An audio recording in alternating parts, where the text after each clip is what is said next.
Hey guys, what's up and welcome back to my channel. I hope you all are doing well and taking care of yourselves at your homes. Ever since I've started my YouTube journey, I've got a lot of questions from you all asking me if I'm a teacher or a TEDx speaker and many other questions of that sort. So I really thought that this is the high time I should introduce myself on this platform, which I never really done in the past. So that you guys can get to know me a little better. So today's video is going to be a first introduction video of myself in this channel so far, and this video is going to have a few random facts about myself. So let's get started. So starting with my name, for those of you who don't know what my name is Hemlata. This is a name which is mentioned in all my educational certificates. So all my school and college friends call me by this name, Hema. My nickname is Usha. All my relatives, my neighbors and all my family members call me by this name, Usha. So you guys can call me by any of these names, whichever you want, Hemlata, Hema or Usha. You guys are comfortable with. I'm absolutely okay with it. Now coming to my birthplace, I'm born and brought up in a city called as Cuttack in the state Orissa. I really don't know how many of you have heard about this place, Cuttack, but just to give a brief illustration of what this place is about, this is the birthplace of one of the great Indian leaders, Netaji Subhash Chandra Bose. And if you are one among the cricket lovers or one who is addicted to cricket, I'm sure you must have heard about Barabati Fort or Barabati Stadium. This is again situated in Cuttack, and this is a place where a lot of cricket, international and national cricket matches were held in the past. I spent my first 17 years of my life there in Cuttack. I did my schooling, college there itself in Cuttack. Currently, since last 10 years, I stay in Bangalore. I'm married and I have a 5-year-old daughter. Coming to my educational background, I've done my MBA in HR and operations, and I worked in 5 major MNCs in India in 2 different cities, Kolkata and Bangalore. My hobbies: I like traveling the most. I love to explore different places. I like singing and dancing, reading books, and I love cooking, but that completely depends on my mood again. My favorite color, honestly I don't have one favorite color. It completely depends on how its pattern and how beautiful it looks like, but preferably I think I go for bright colors. I'm both vegetarian and non-vegetarian. 70% of the time I eat veg and 30% of the time I go for non-veg, and my favorite dish is any recipes made of chicken. One thing I really like the most about myself is I think I'm an organized person. I like all my things to be kept in neat and clean manner, in an organized manner. One thing which I really hate about myself is I do not like to wake up in the morning. I'm not a morning person at all. I really struggle to wake up in the morning. I know 6 different Indian languages: English, Hindi, Telugu, Oriya, Bengali and Kannada. Something which keeps me fresh and active throughout the day is a powerful nap. Whenever I really feel exhausted or tired, I take a powerful nap of about 10 to 15 minutes. That really helps me to stay fresh and active throughout the day and helps me to focus on what I do much better. So these are the few random facts about myself, and I hope you guys got to know me a little better now. Thank you so much for watching. If you like my video, please hit that like button, leave a comment and subscribe to my channel, and I will see you guys next time. Bye.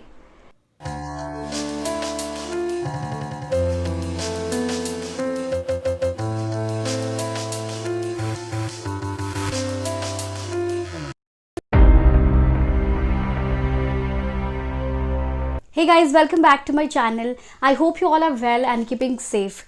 You all know in my last video, I've spoken about how to improve the written form of communication. So today, I'm here with you all to discuss on how to improve the verbal and non-verbal form of communication. Let's focus on verbal communication first and the ideas to consider for improving this skill. The first and the foremost of this form of communication lies with the clarity of thought. Do remember to take some time to prepare what you're going to speak. I understand you cannot take long time to prepare before opening your mouth each time, but yes, if it's a formal communication or some form of a training or speech, having a clarity of thought of what you're going to speak is vital. Someone said it really nicely that between every question and every answer, there is a pause, and this pause is called as wisdom. The second we have is reduce the use of jargons and make it simple. Common mistake in verbal communication is where people use a lot of jargons or short forms, which is not necessarily known to everyone. In this case, it's very important that you explain the meaning whenever you're using jargons or short forms. The third important way to improve your verbal communication is taking pauses. Needless to emphasize on this point, as you would imagine, how does it sound if you listen to someone who keeps on speaking without any pauses? Taking pauses is a verbal way of using punctuations, so practicing to take pauses is really important. Now, the fourth and the most important thing is making it in the form of a story. This is one of the best way to improve your verbal communication, as our brains are tuned to open up to listen to stories right from the childhood. This is one of the reason you're attentive to some speakers while switch off with some other speakers. Remember your school days when you're active in some classes but not in others. Now that we understood the verbal communication, let's see what is non-verbal communication. Non-verbal communication is a communication without any words. Interesting, isn't it? Yes, I agree, and I was equally surprised to learn that non-verbal communication outpowers everything, as this comprises of 93% of communication. Before we understand how to improve the non-verbal communication, I think it's important to know what all is included in non-verbal communication. Eye contact, facial expressions, body language, and gestures are some of the important features that are considered even more than the words used in a speech. Now, let me share with you some tips to improve this form of communication. The most effective way to improve your non-verbal communication skills is to speak in front of a mirror. When you do so, remember you're observing the eye contact, that is, you're looking at your eyes and speaking. You will also be able to observe the different kinds of expressions and you can work on including or avoiding any expressions going further. You can also choose to record your video while speaking if you're not comfortable speaking in front of a mirror. Non-verbal communication is not only important while speaking publicly, but also when you're interacting with others on a daily basis. So next time when you speak to others, ensure to make a proper eye contact to be engaged in conversation. Imagine you're speaking to your friends and they're looking into something different or somewhere else. It's obvious that they wouldn't have paid attention to what you said. The other important point to be considered in this form of communication is gestures and body movement, which includes movement of your hands, nodding of head, blinking of eye, etc. Nodding of head will appropriately send a message that you are attentive and listening. Do not move your hands unnecessarily, as that may cause distraction. So with this, it comes to the end of today's video and the end of communication series of videos as well. Do comment and let me know how this video was. Hit a like if you found this video useful. Thank you so much for watching. Please do subscribe to my channel if you haven't already done so. Thank you so much once again, and I will see you guys next time. Bye.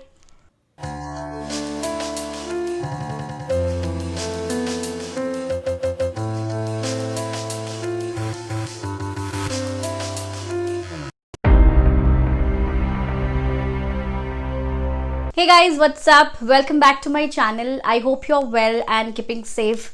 Let me begin by saying the quote, "Health is wealth," has been emerging to show its real meaning during the current situation. Therefore, I would request you to please take care of yourselves and make safety as your priority, as most of the things have already been started to open up.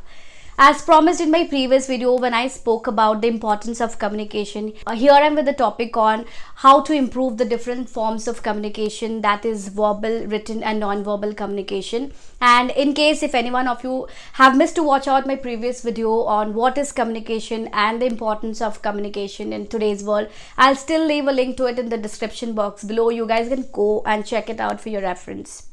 Please continue to share your comments and let me know if you want me to cover any specific topic in the future. And yes, please do not forget to like, share and subscribe to my channel.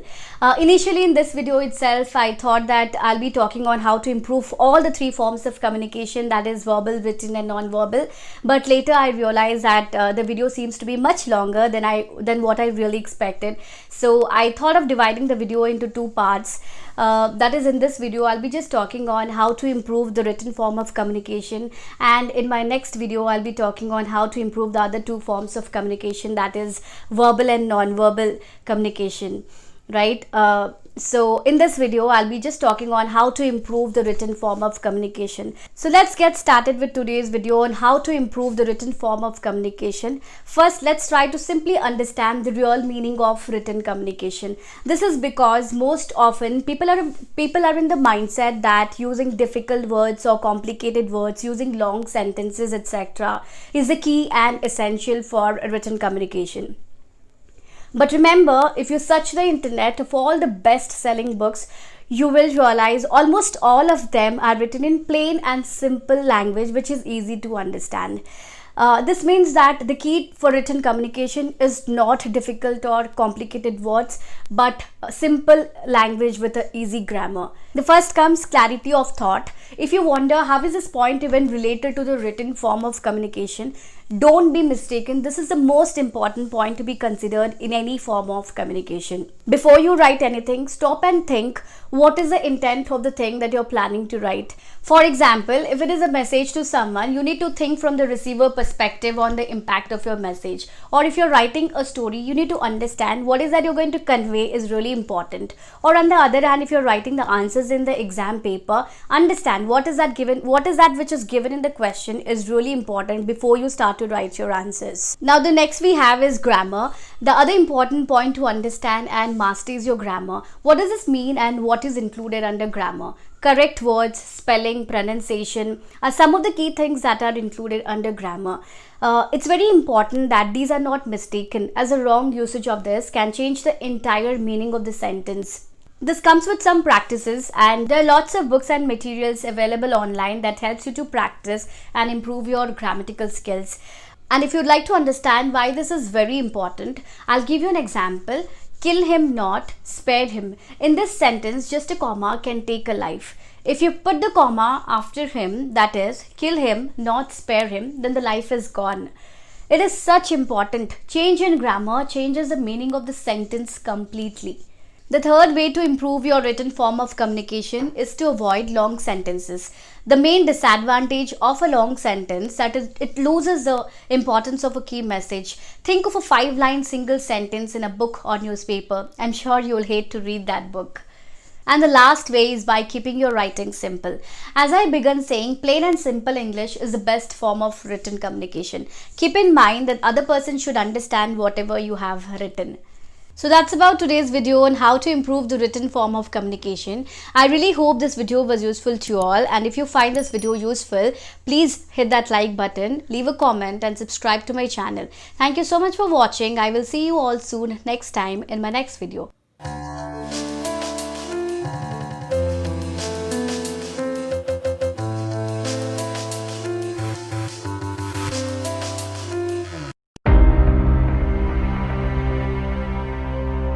Hey everyone, welcome back to my channel. I hope you and your loved ones are doing well. Guys, this is my 36th video and I'm enthralled by the support you have provided in sharing my videos more widely. I would also like to thank you for all the valuable comments that you all have been providing, which is really helping me to understand the topics you are finding useful. Now, today's video is about the importance of communication skills in today's world. In this video, I am taking an effort to make a series of related videos where I'll be sharing with you the different aspects related to communication.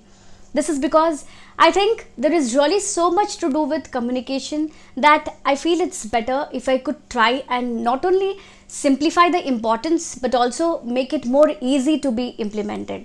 And as always, I would really love to look forward to see your comments and likes and request you to continue, share it further if you really think that it will be useful for someone. Let me start with asking you a question that you can think for yourself. Have you ever imagined of all the beings in this planet why humans continue to evolve while many other species have already gone for extinction? The usual answer that we get is humans have been gifted with brains which are more powerful than what other creatures have. Then the other answer to this is science. Yes, this is true, but let's take this a little beyond to try and relate to our topic. Now think, had the evolution been possible if there was no communication involved? Had there been a similar state where we are in today if there was no communication? Now for that matter, had we been able to achieve our independence if there was no communication from our great leaders like Mahatma Gandhi, Subhash Chandra Bose, Chandrasekhar Azad and other similar leaders? This would also not have been possible unless we had great poets like Rabindranath Tagore. Now let's talk about the recent example. Do we really think a country like India with a population of 1.3 billion would have been able to observe the lockdown unless a Prime Minister and Chief Ministers had strong communication skills? The answer is a straight no. Do not misinterpret communication skills as the speaking abilities only. As I mentioned earlier, in this series of videos, I'll try and break it down to different aspects of communication and how to improvise on each of them. For this video, I wanted to stress on what is communication and why communication skills are so important, and more specifically to do with the globalization way of doing business. So let's now understand what is communication first, and then we will try and decode why it is very important. Communication is a process, simply means sharing a message which can be understood by the recipient. This is very important to get this right. Let me repeat, communication is a process of sharing a message which can be understood by the recipients. The reason I stressed on this is for you to understand.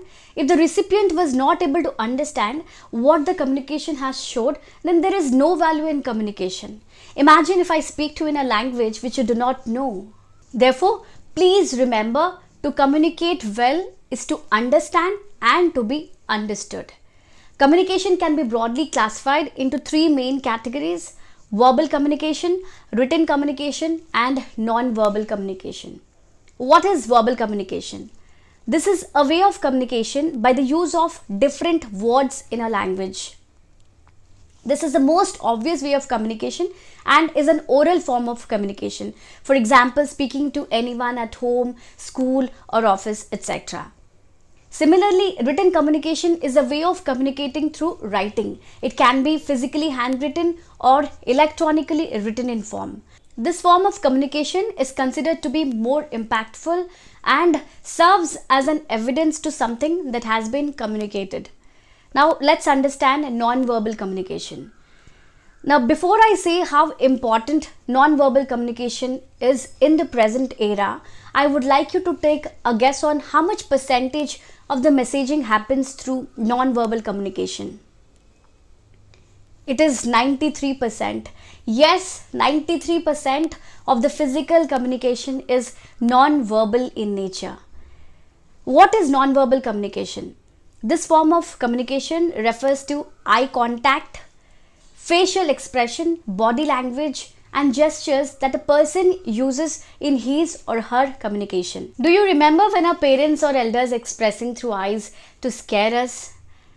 Now that we know the different types of communication, let's delve a bit around how important a communication is. It goes without saying, most of the work in this world happen and can only happen with communication.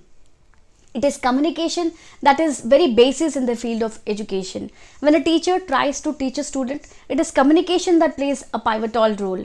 When CEO runs a business, as they have to manage and get things clear by the help of others, and take it for any profession, it's the most important skill to have both at your personal and professional life. So that's about communication and the importance of communication skills in today's world. So in my next video, I'll be talking about how to improve all the three forms of communication, that is verbal communication, written and non-verbal communication. So stay tuned for my next video. Thank you so much for watching. I'll see you all soon next time in my next video.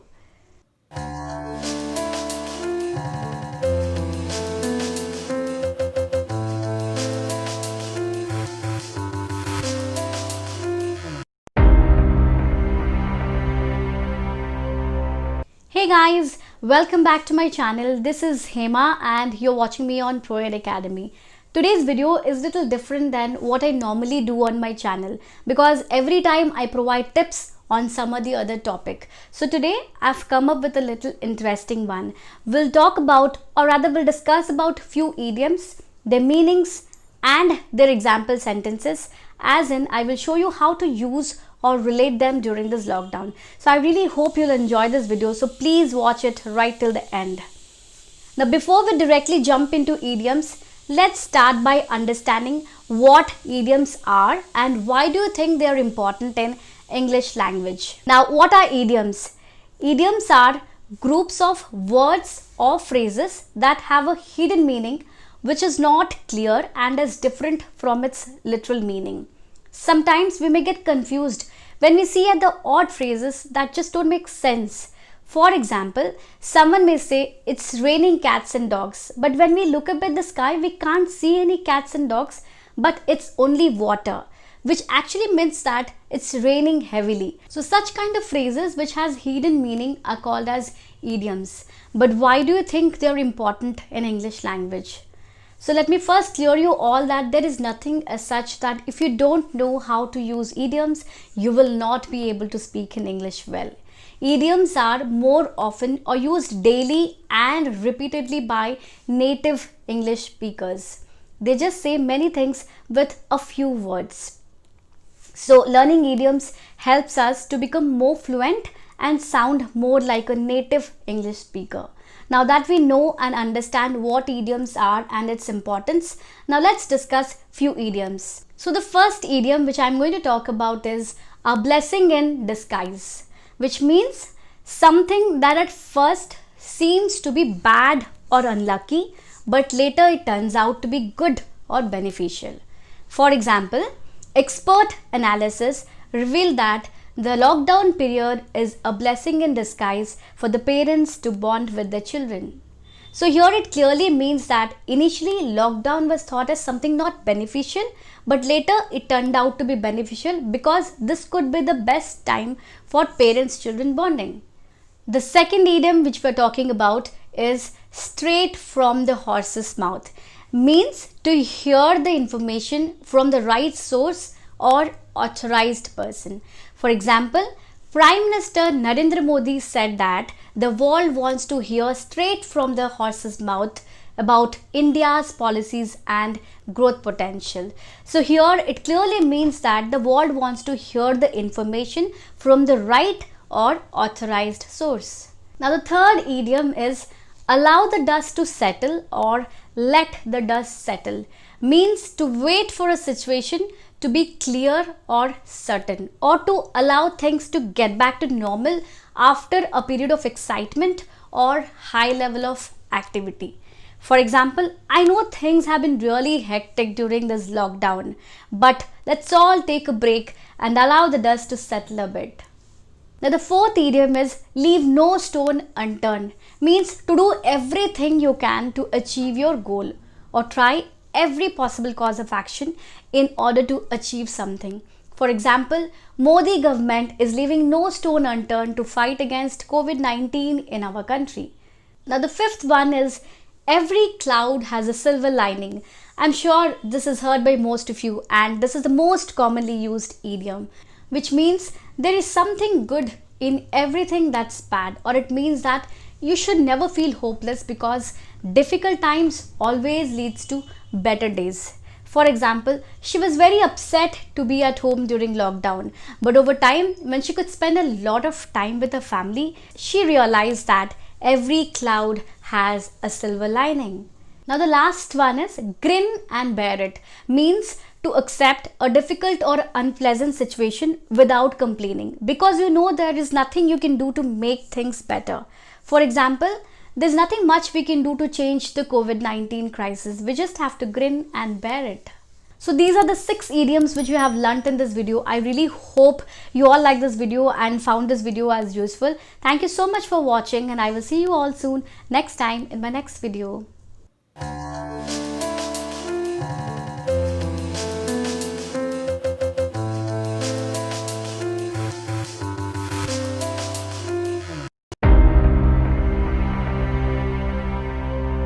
Hey guys, welcome back to my channel. I hope you're well and getting back to your daily business, of course, with a new way of working. Thank you so much for watching my previous video, how to study maths effectively, and posting your valuable comments. I remember there were 2 comments which I want to mention. One was from Pritush and the other one was from Smita's Vlogs. Thank you so much both of you for posting such a wonderful comment. It sort of inspired me to do even better what I'm doing right now. And thanks to each one of you for watching my videos. In today's video, I'm going to talk about how to avoid distractions while studying.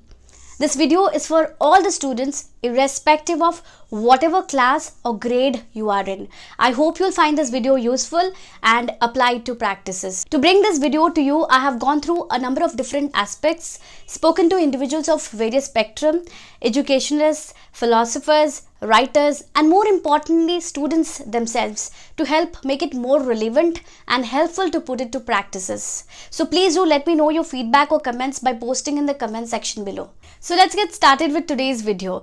Let's first understand what distraction means, and then it'll be very simple and easy to understand how to avoid them. And this is one way of doing root cause analysis. Distraction is something that takes your attention away from what you're doing or thinking about. In other words, it's lack of attention of your mind towards what you're doing right now, because it's attracted towards something more interesting at that moment. If you remember the story of Mahabharata, where King Yudhishthira speaks to the Yaksha tree, which stops him from drinking water before answering to the questions about life. All his brothers were dead because they did not answer the questions, and King Yudhishthira chose to answer them. One of the important questions that Yaksha asks is, what is faster than the wind? Can you guess the response? It's mind. Mind can travel faster than the wind, and therefore it's very important to calm it down and keep it under your control. This may sound pedagogic, but it's utter truth. Not having control over the mind is the first and the foremost reason for distractions. Let's understand some more reasons for distractions. The modern day era is full of gadgets and internets. These gadgets are easily available because they have become part and parcel of our lives. For example, mobile phones, laptops, one or the other person will have there in almost every family. Now, the most obvious and often forgotten distraction is the lack of understanding of a realistic picture of how long a subject or chapter will take to complete. Forget about the book. Most of the students either get scared of the size of the book or become overconfident by looking at small and sleek books, and often lose on time estimation. Then the lack of interest towards studies is one other reason which people state. But with my research, it's said by the students going to school and college population, which is obviously because it's boring and there are many other activities that one can do. For all who think like this, remember, investment in studying is the most rewarding investment that one can do, because the sales results for lifetime. Now that we understand the major distractions that can impact one's study, let's simply understand how to avoid them in the same order. So the first thing is how to control your mind to avoid distraction. Start your day early. Sit for a while doing yoga or meditation. If not anything, just sit for 10 minutes in the morning with eyes closed. I don't want to say what happens, as I would like you to experience it by yourself. This will make your day in your control and your mind focuses properly.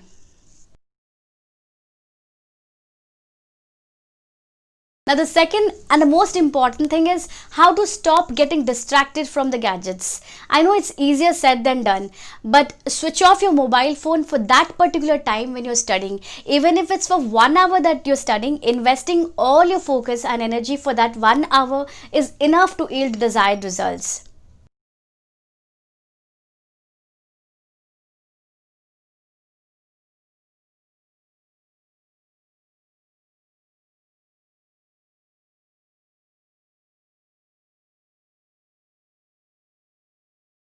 Now the third thing is how to get rid of overconfidence or underconfidence.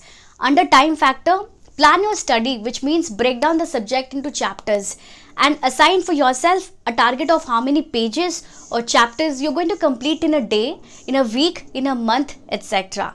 This will make your study very easy. Write down in a piece of paper the study plan of the day next time when you study. And the last thing is how to gain interest towards studies. As I said earlier, the mantra is simple.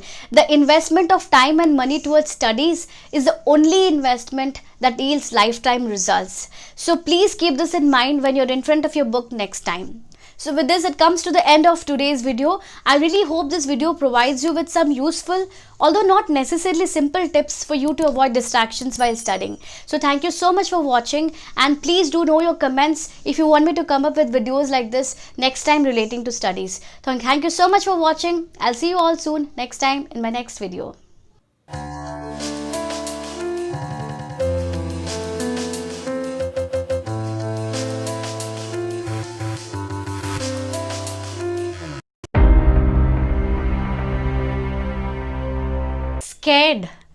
Worried, difficult, disinterested.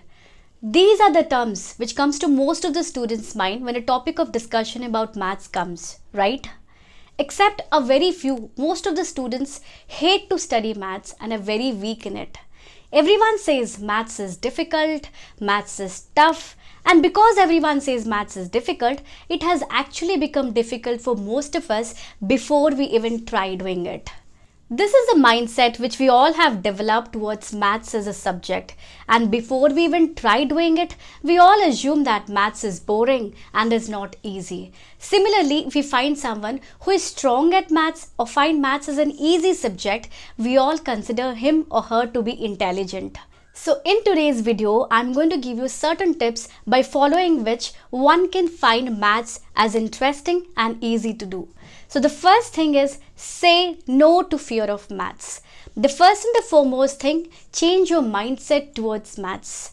Stop thinking maths is difficult or maths is tough because someone else said or someone else finds it difficult. Remove the fear of maths from your head and try to develop an interest towards it. Because unless you start showing interest towards it, you'll never find maths to be an easy subject. The second thing is focus on the concepts well. Make sure your basics, your concepts are clear. You need to have strong foundation. Try to understand the formula instead of just learning or remembering them. For example, a plus b whole square is a square plus 2ab plus b square. Try to understand the logic behind it, that how is a plus b whole square a square plus 2ab plus b square. Similarly, when it comes to derivations, theorems, try to understand the concept behind it so that when you work on numericals or problems, it becomes easy for you to apply. The third and the most important thing when you study maths is concentration. Concentration is something which is very, very important when it comes to maths. You need to have your eyes and ears open because small mistake here and there can actually create your entire sum to be incorrect and can actually waste much of your time. So my advice to you is to please concentrate when you study maths, and the best thing is to study maths when you're most active or during the most active part of your day. The fourth important tip is follow a systematic order. When you're studying maths, following an order can make maths much easier. For example, when you're starting a new chapter, first try to understand the chapter well. Theory, formulas, derivations, understand the whole theory part well. If required, write down all the formulas of that particular chapter in a separate notebook. Then solve each and every examples of that particular chapter. Then go to the exercise. Do one by one. If you go wrong here and there, check, double check where you went wrong. Try twice or thrice till you do it correctly. Still, if you are stuck, mark your doubts and clear it from your teachers. And in maths, most of the chapters are based on the previous ones. So it's very important that you go in an order. Most of the students, what they do is they start with a new chapter, solve few sums, and if they are stuck, move on to a different chapter. In that chapter also, they do the same. Solve few sums, stuck, they leave that chapter and move on to a different one. So that's what they do, and this is a very wrong way of doing. Please do not do that. And let me tell you, maths is a subject where you can spend hours of studying but end up doing nothing. And the last important tip which we all know is practice. Practice is everything in maths. The more you practice, the more it becomes easier for you. Set a particular time to study maths every day. Repeatedly working on problems can help your interest towards maths grow, and gradually it becomes easier if you keep on practicing on a daily basis. There are a lot of different varieties of questions which are based on the same concepts but in different patterns, and you need to know well what method a particular question requires, and it can be achieved only through lots and lots of practice. And that's how you start growing interest towards it, and once you start loving it, you'll be addicted towards it. So these are the few important tips which can help your interest towards maths grow. So I hope this video is useful to you all. And if you liked my video, please like, share and subscribe to my channel. Thank you so much for watching. I will see you all soon next time in my next video.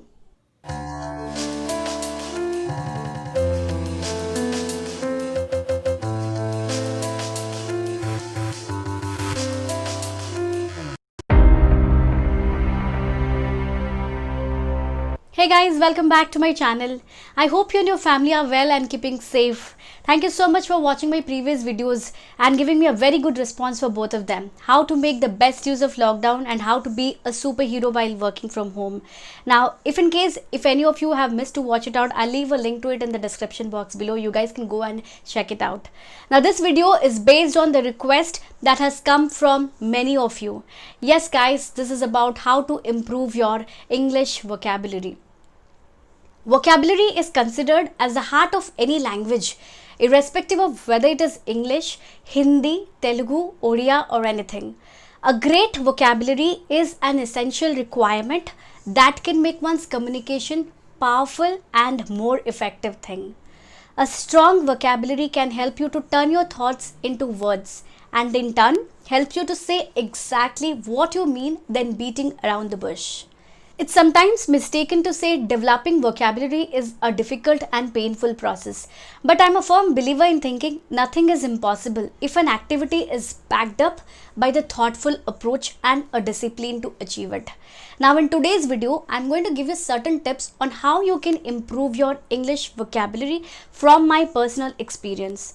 And as I said earlier, these are the simple ways that you can follow to easily enhance your vocabulary power. So let's first simply understand what vocabulary means. Vocabulary is nothing but the words in a certain language. So be rest assured you already have vocabulary in store. So here are the tips to improve your English vocabulary further. The first way to improve your English vocabulary is be clear. The first and the foremost thing for one to increase their word power or vocabulary is the clarity in one's mind that why you want to improve your vocabulary. This is considered obvious, but as I say, common sense is most uncommon, and in this perspective, it's very pivotal to have a complete clarity on the objective to improve your vocabulary. Some people would like to improve their vocabulary to use it in their speeches, while some would like to use it for writing articles, and in general, some might want to speak well. You might have heard news editors speaking in the newsroom, leaders using in the speeches, and the great novelists, authors in their books and articles. I hope this helps you understand how important it is to have a clarity of thought. The second way to improve your English vocabulary is read every day. Make a habit of reading newspapers, magazines, articles, online articles, anything of your interest. Please make a note of the word read in bold, which means do not just glance through but read to understand. This will teach you ways to think and speak with words you may be unfamiliar with. The third way is learn at least one new word every day.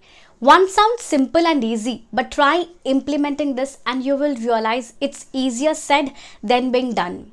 So be rest assured, if you have made this a habit, you have already won the half battle. The easiest tool to make this a habit and write the new word of the day is the paper calendar. You will be delighted to see when you turn the page of the calendar at the end of the month that you have learnt 30 new words approximately. The fourth way is develop practical vocabulary. This means you should start by learning words that express what is important and can be used by you at your day-to-day business, considering you're studying, working, etc. The next way which can help you to improve your English vocabulary is play word puzzles. Crossword puzzle is a perfect game to boost your vocabulary as it challenges your brain to work hard to search your memory for words which you already know but rarely use. This exercise gives life to the word in your mind bank. Last but not the least, ask for feedback. Break the barrier of fear by asking for feedback to your friend or family member whenever you speak or write something. Be open to constructive criticism as you're in the safe environment and all the feedback received are for the sake of being better. Thank you so much for watching. I hope this video is useful and easy to implement. If you liked my video, please do not forget to like, share and subscribe to my channel if you haven't done so. Thanks a lot once again.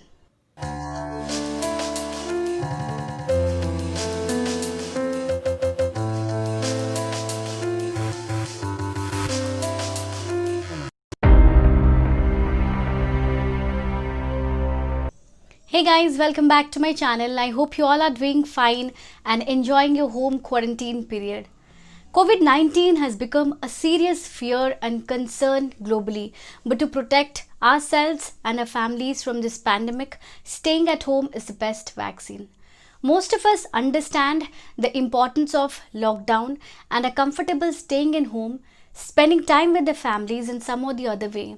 But at the same time, there are lots of people who are going through this difficult phase, finding difficult to stay idle for a long period of time without going anywhere or doing anything rather than just getting bored or frustrated. So for them who don't understand what to do or how to utilize this time apart from just getting bored or scrolling your phones every single minute, I thought of making a video. I've come up with 8 unique ways to utilize this time, improving ourselves and making our lives better.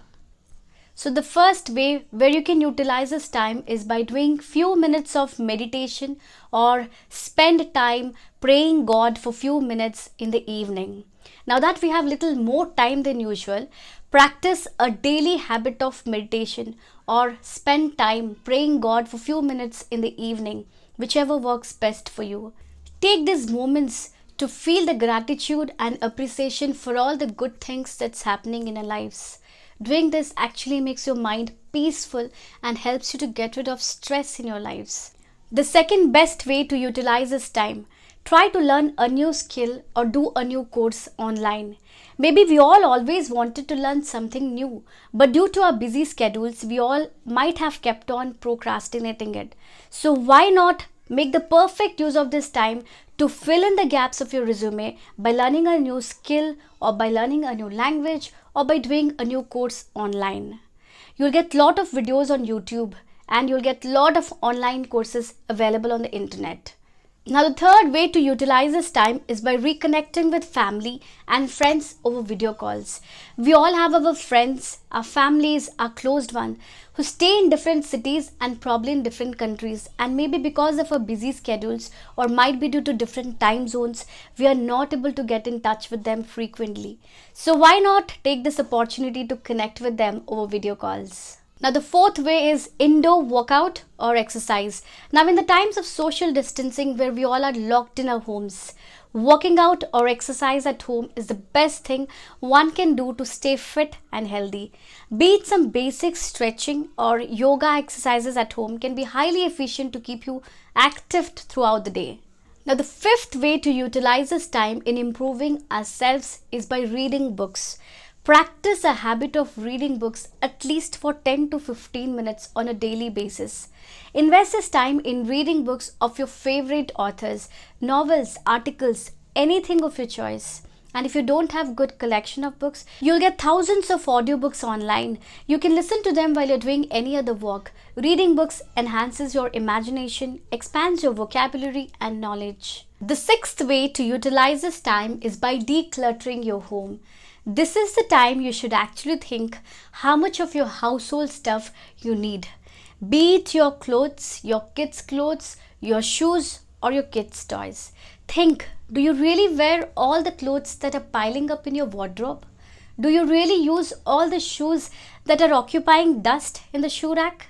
It's time to declutter and start minimalism. Decide what to keep for yourself, what to donate and what to throw out. The seventh way to utilize this time, pamper your skin and learn new makeup looks. It's time to Google out all the Dadima ka nuske rather than spending hours on Facebook and Instagram. Use this time to take care of your skin, apply homemade face masks, body scrubs, etc. And it's really fun watching makeup videos on YouTube and trying it on our own faces. And the last, turn lockdown into family bonding time. It's perfect time to make it up with family. Spend quality time with kids, help them to get engaged in learning different new things, play games with them. Being locked at home together with our families and to completely rely on ghar ka khana, this is the best time to get engaged in kitchen, trying out different recipes and spending time together with our families.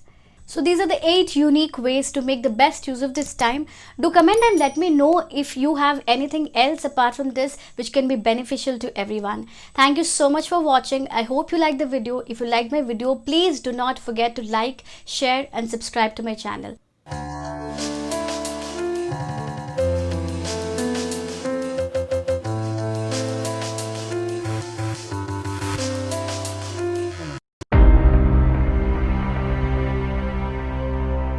Hey guys, welcome back to my channel. I hope you're fine and keeping safe during this unprecedented times of a global pandemic. I sincerely believe there would be different things that each one of us would be witnessing at present times. One of the key for most of the working class is work from home. Yes, guys, I'm sure we have now started to have a completely different image than when we first heard work from home at the time we had to go to office, isn't it? Now that this way of working has started to become a new normal, I thought of bringing up a short video of how to be a superhero while working from home. Let me begin with a quote stating, "Sometimes we're tested not to show our weakness but to discover our strengths." I think that's a real powerful quote which stands correct at the present time, where we are going through a very different way of working. I would urge you to think about the following questions before you start thinking about the work from home techniques. First, how are you caring about yourself and your family? Second, how are you structuring your day? Third, what is your new routine? And fourth, have you discovered or started to discover some of your hidden talents? Yes, guys, the above questions are really important to be answered for yourself, because unless you are effective, you will not be able to be effective while working from home. Let us now understand some tips and techniques to be working from home effectively. First, create a to-do list for yourself and your team. It's very easy to fall into the trap of being in the flow of activities that has to be clearly avoided. Therefore, please make a list of activities in an order of priority which you plan to complete in a day. This will help you to be more proactive than reactive. Now, the second technique to work from home effectively is stay connected.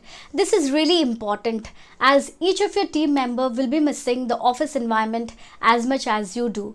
So here are a couple of ideas to stay connected. Make a video call with your team at the beginning of the day to discuss work. Try and avoid long emails and start getting into video calls. Have a gratitude check-in at the beginning of the call and ask the team to state one thing they're grateful for. Try to have a virtual tea or coffee over video calls and do not talk about business.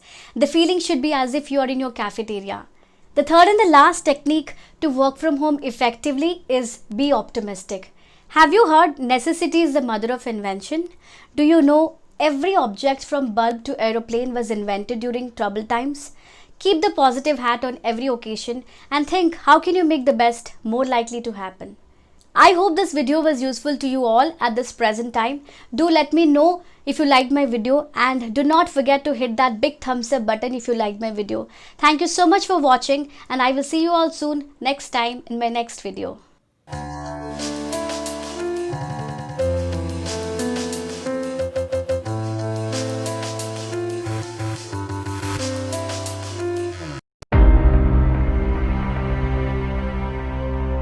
Failures may be a step ahead, but if we continue our struggle with right measures or determination to achieve it, then success is not far away from us.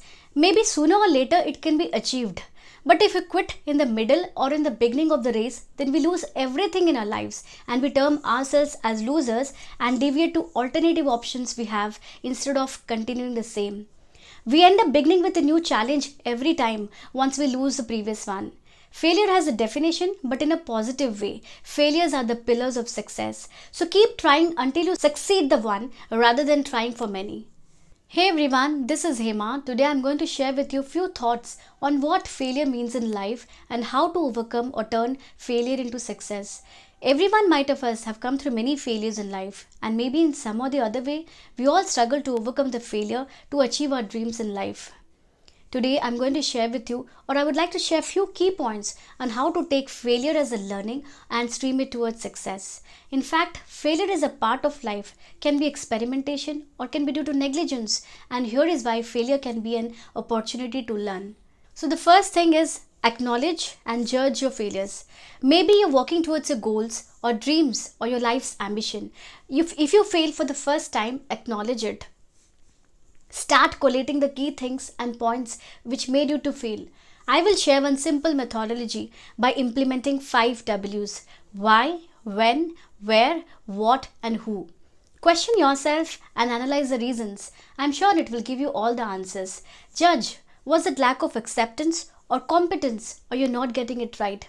Keep away all the assumptions and stick to the symptoms which cause the problems and ask why multiple times. Let me add an example here. If you're working in a corporate and your productivity is less, and you want to know why it's happening, sit down in a calm mind and ask yourself, was it lack of ability or motivation? And once you find the root cause, work towards it and keep progressing it until you become expertise in it. Now, the second thing is learn from the mistakes and do not repeat them. Everyone makes mistakes, but not everyone understands why they have to own their mistakes. At times, we blame other sources instead of self. Owning the mistakes can represent the first step in learning the setback. I want you to remember that every successful people fails a bit or more, then learns, improves and later becomes successful. We'll give a simple example which can give you a better understanding. Every phone maker launches operating system versions throughout the year, but do they develop the first version perfectly? The answer is absolutely not. If they deliver the version 1, they keep on developing the various revisions to fix the bug of the previous version. Unlikely, we are the same. Learn, adapt and change. The next is converge your thoughts. Upon falling many times due to various reasons, it's quite natural that our thought process will change and our mind start depleting the interest towards achieving a goal and we start finding for alternatives. And here is how every individual makes mistake by diverting towards the other alternatives they have. The time and effort which we put in the first place all goes in vain. We need to start from the scratch again. So here is a learning. Stick to the initials even if you fail. Think what went well rather than thinking what went wrong. Converge your thought process with positive mindset, how to crack the code of success. And the last is be patient and be confident. Develop yourself with failures. Work systematically with patience. Develop a daily attitude of practice. You learn something new and useful, which in turn makes you strong, that you choose openly to face the challenges. Allow your passion to support the changes and improvements in your life. In broader way, patience is the key along with self-confidence. Believe in yourself and never let yourself down. There are many bright examples which you can find on the internet. People who failed many times but at the end they succeeded. Motivate yourself by learning how people failed before they become successful in their lives. Thank you so much for watching. May our content help in motivating everyone, but your self-determination is the key to success.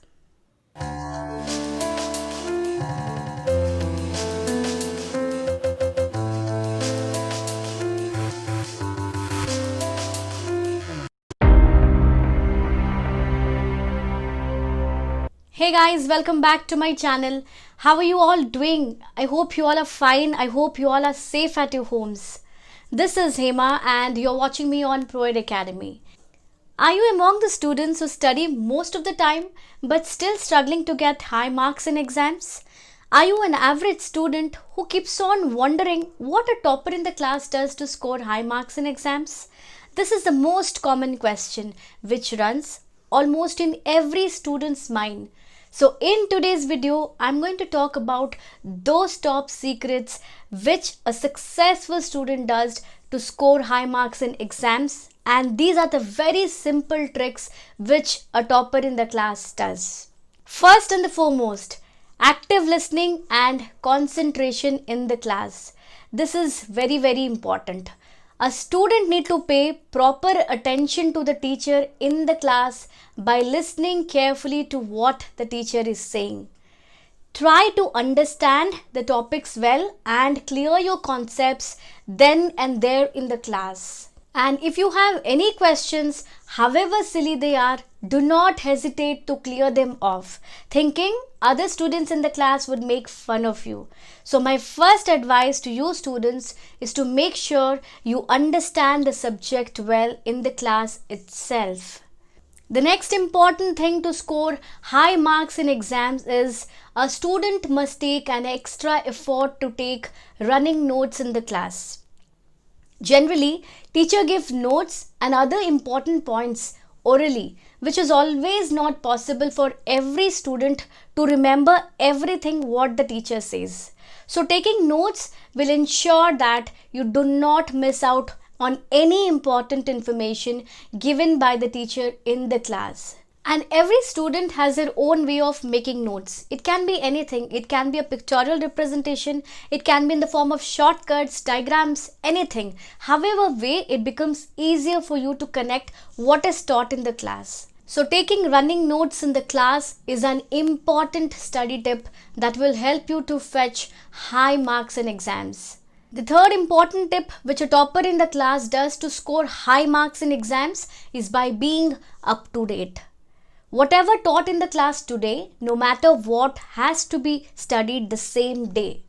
Make sure you read whatever is taught in the class the same day without procrastinating, and make sure you refer the notes while studying. Doing this will actually help you to connect easily what is taught in the class, and it becomes a lot more easier for you to remember most of the things taught in the class, and also it takes less time to grasp if you read on the same day. The next important thing which a student should do is he should focus on understanding the concept well. Some students have a very bad habit of memorizing everything without understanding the concept. And this is something which I have spoken in almost all my videos. Always make an effort to understand the topic well. Do not just mug everything blindly, because mugging up only helps to remember things for a very short period of time. And also there are chances that you may become blind if the questions are modified in exams. But if you study to understand, you can answer any question on a particular topic, and even if the questions are modified in exams, you can still write it on your own. And the last important thing a student does to score high marks is by revision. The most important part of any preparation is revision, of course. Instead of just revising orally, practice the habit of writing down the lessons you have learned. I know most of the time we might feel doing this as a waste of time, but writing down the lessons what you have learnt help you to remember things for a long period of time. Do give it a shot, guys. It actually helps you to remember things for a long period of time and remember what you have studied for a long period of time. So with this, it comes to the end of today's video, and these are the very few simple tips which a topper in the class does to score high marks in exams. And I'm sure by following these simple tips, you can also score well in your exams. Do comment and let me know if this video was helpful to you all. And thank you so much for watching. I'll see you all soon next time in my next video. Till then, stay home, stay safe.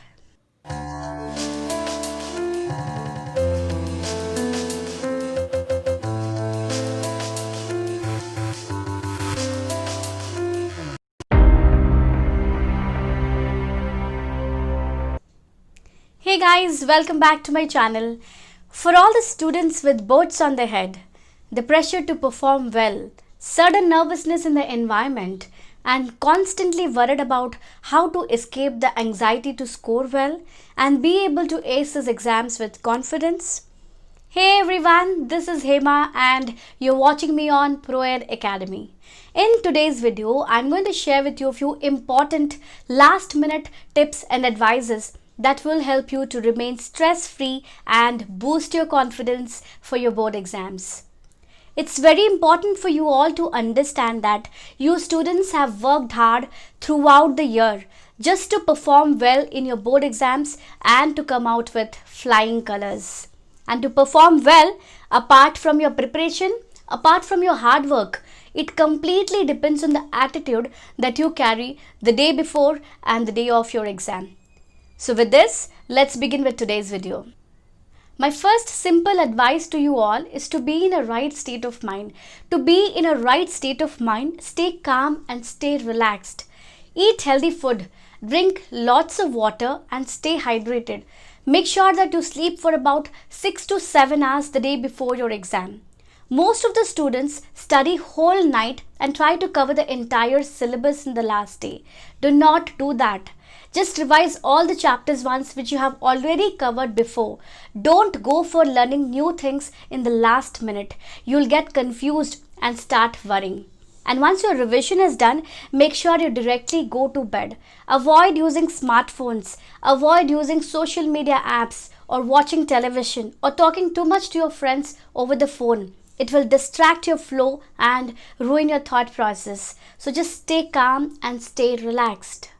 My second advice to you all is to keep all your stationery stuff ready the day before your exam. Your admit card, which is most important, your pen pouch, your writing board. Check if there are extra pens in the pouch and keep everything ready, whatever is required the day before your exam. So when you wake up in the morning, you don't have to worry or waste time doing all these. Instead, you can just do your second time revision by turning the pages of your notes around. My third and the most important advice to you all is when you wake up in the morning and after you take your bath, pray God and seek blessings of your parents or any elderly members in your family before you leave for your exam. Doing this will actually make you feel so much more positive and make you feel so much more relaxed. The next important thing is always try to reach the examination hall 10 to 15 minutes before the exam starts. Never be late.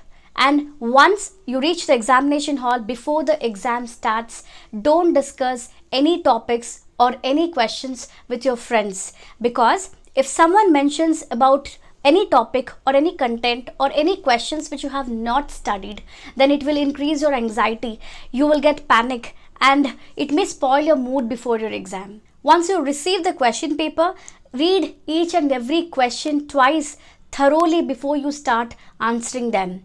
Manage your time well and try to complete all the questions in the given time. Never leave any question unattempted. Even if you feel any question is wrong, still attempt it. Try to write something related to it, formula or something related to it, because only if you attempt a wrong question, you'll get marks for it. My next important advice to you all is always try to complete all the answers 10 to 15 minutes before the exam ends, so that you'll have time to check if you have written everything correctly or not, or if you have missed out on something. And finally, after the exam gets over and once you're out of the examination hall, don't discuss the paper with your friends or don't check the answers from the book, because if any answer comes wrong, then you'll start worrying about it and you'll not be able to concentrate on your upcoming exam and you end up ruining the next exam as well. And my last advice to you all before we end today's video is just stay calm and relaxed. Don't worry, trust yourself, stay positive and do your best.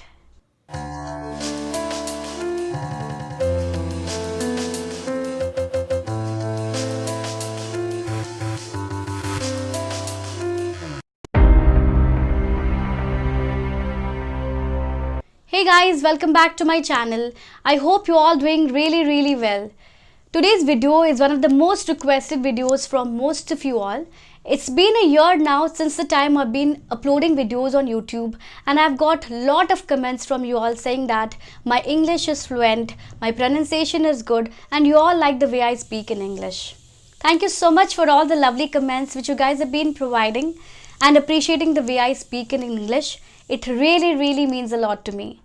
But guys, if I can speak well in English or if anyone else can speak well, then definitely each one of you is watching this video can speak well in English too. I have seen many of them, they know how to read English, how to write in English, but when it comes to speaking, they run short of words or they just fumble a lot.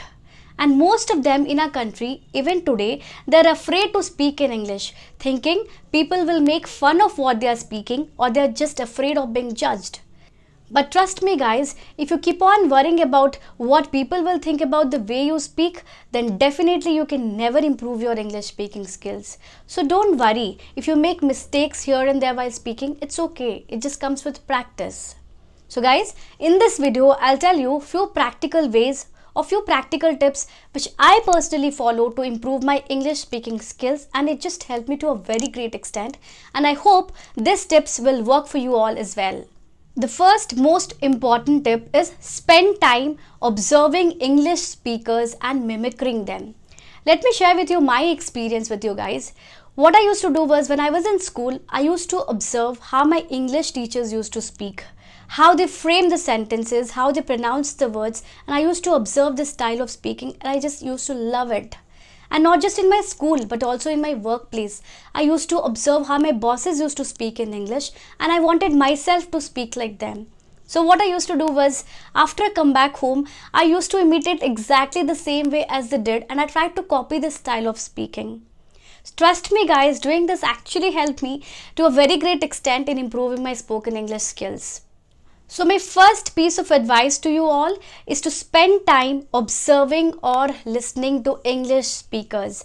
English is everywhere. Just watch any English news channel or TV, or watch any English video on YouTube. Observe how they speak. Not just the words they use, focus on how they pronounce them, how they frame the sentences. Observe carefully the style of speaking and later on try to imitate them. Spend 15 to 20 minutes doing this on a daily basis, and trust me guys, you'll mark the difference. Now the second practical way to improve your English speaking skills is to start thinking in English and speak those thoughts out. Whatever thoughts are running in your mind in your mother tongue, try to convert the same thoughts in English. Let me make it a little more simple here. For example, I want to do this, I want to do that, I want to go here, I want to go there. All these things we talk to ourselves in a mother tongue. Instead, try to think the same in English. And if you're already thinking in English, try speaking those thoughts out loud.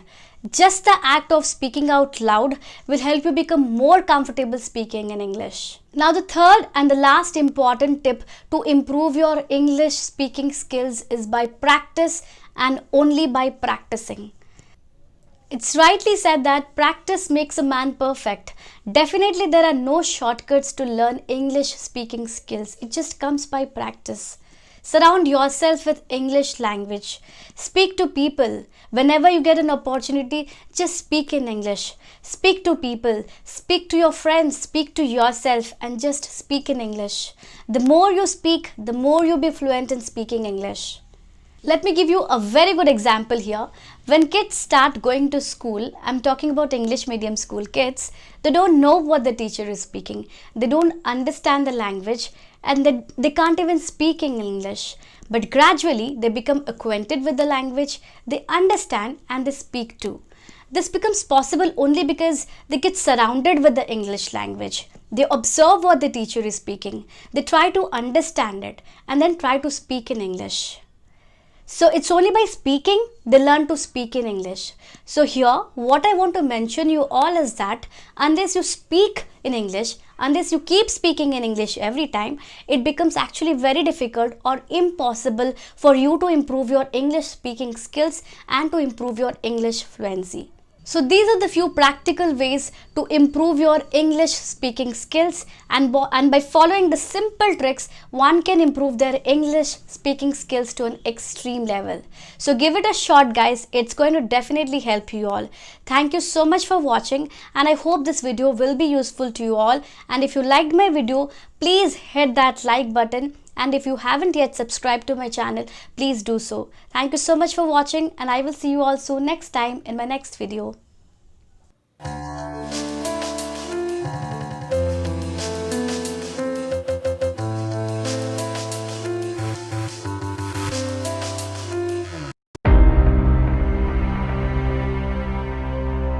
Hey guys, welcome back to my channel. In today's video, we're going to talk about group discussion, how to prepare for it and how to crack the group discussion process. Hey everyone, this is Hema and you're watching me on ProEd Academy. Let us first understand what is group discussion before getting to know how to prepare for and crack the group discussion process. As the name suggests, group discussion is the process where there is a group of 6 to 8 people or candidates who is given a topic for discussion together.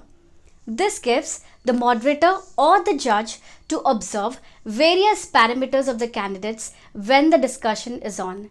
These include speaking ability, choice of words, thought process of the candidates, ability to discuss within the group, etc., to name a few. Now that we know what group discussion is, let us understand how to prepare for it and crack the group discussion process. As every other great achievements, the preparation process for a group discussion in order to be selected in premier colleges and reputed companies doesn't have a shortcut. Let us accept this fact first. Having said this, it isn't really a tough job as they call it a rocket science. There has to be a tactful method which includes the following.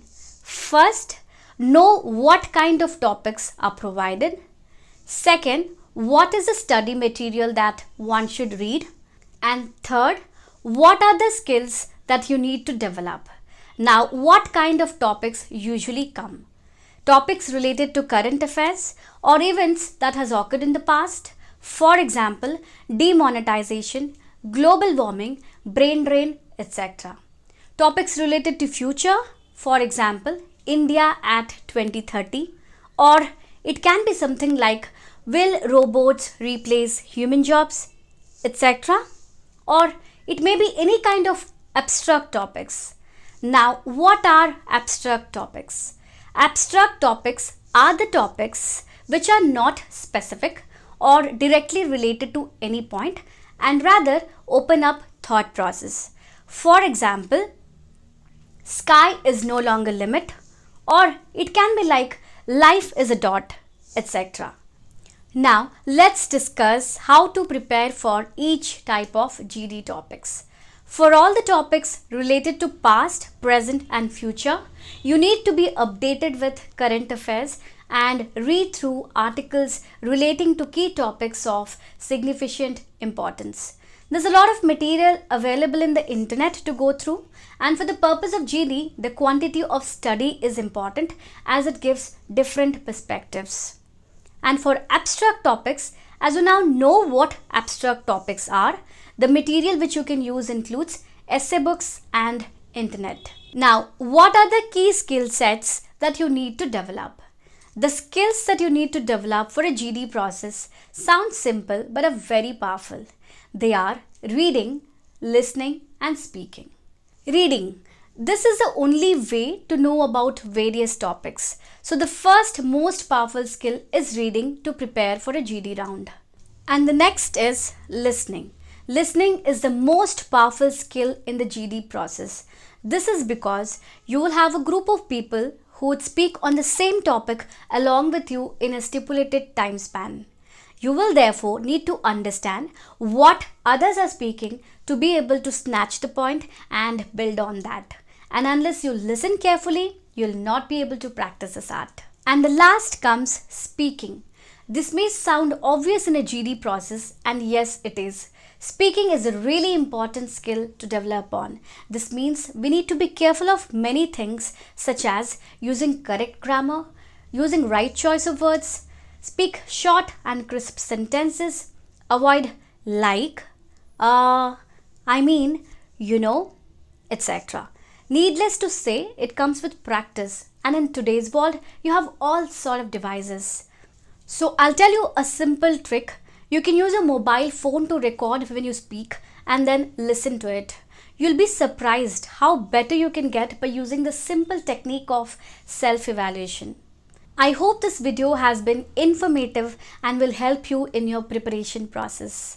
Thank you so much for watching, and I will see you all soon next time in my next video.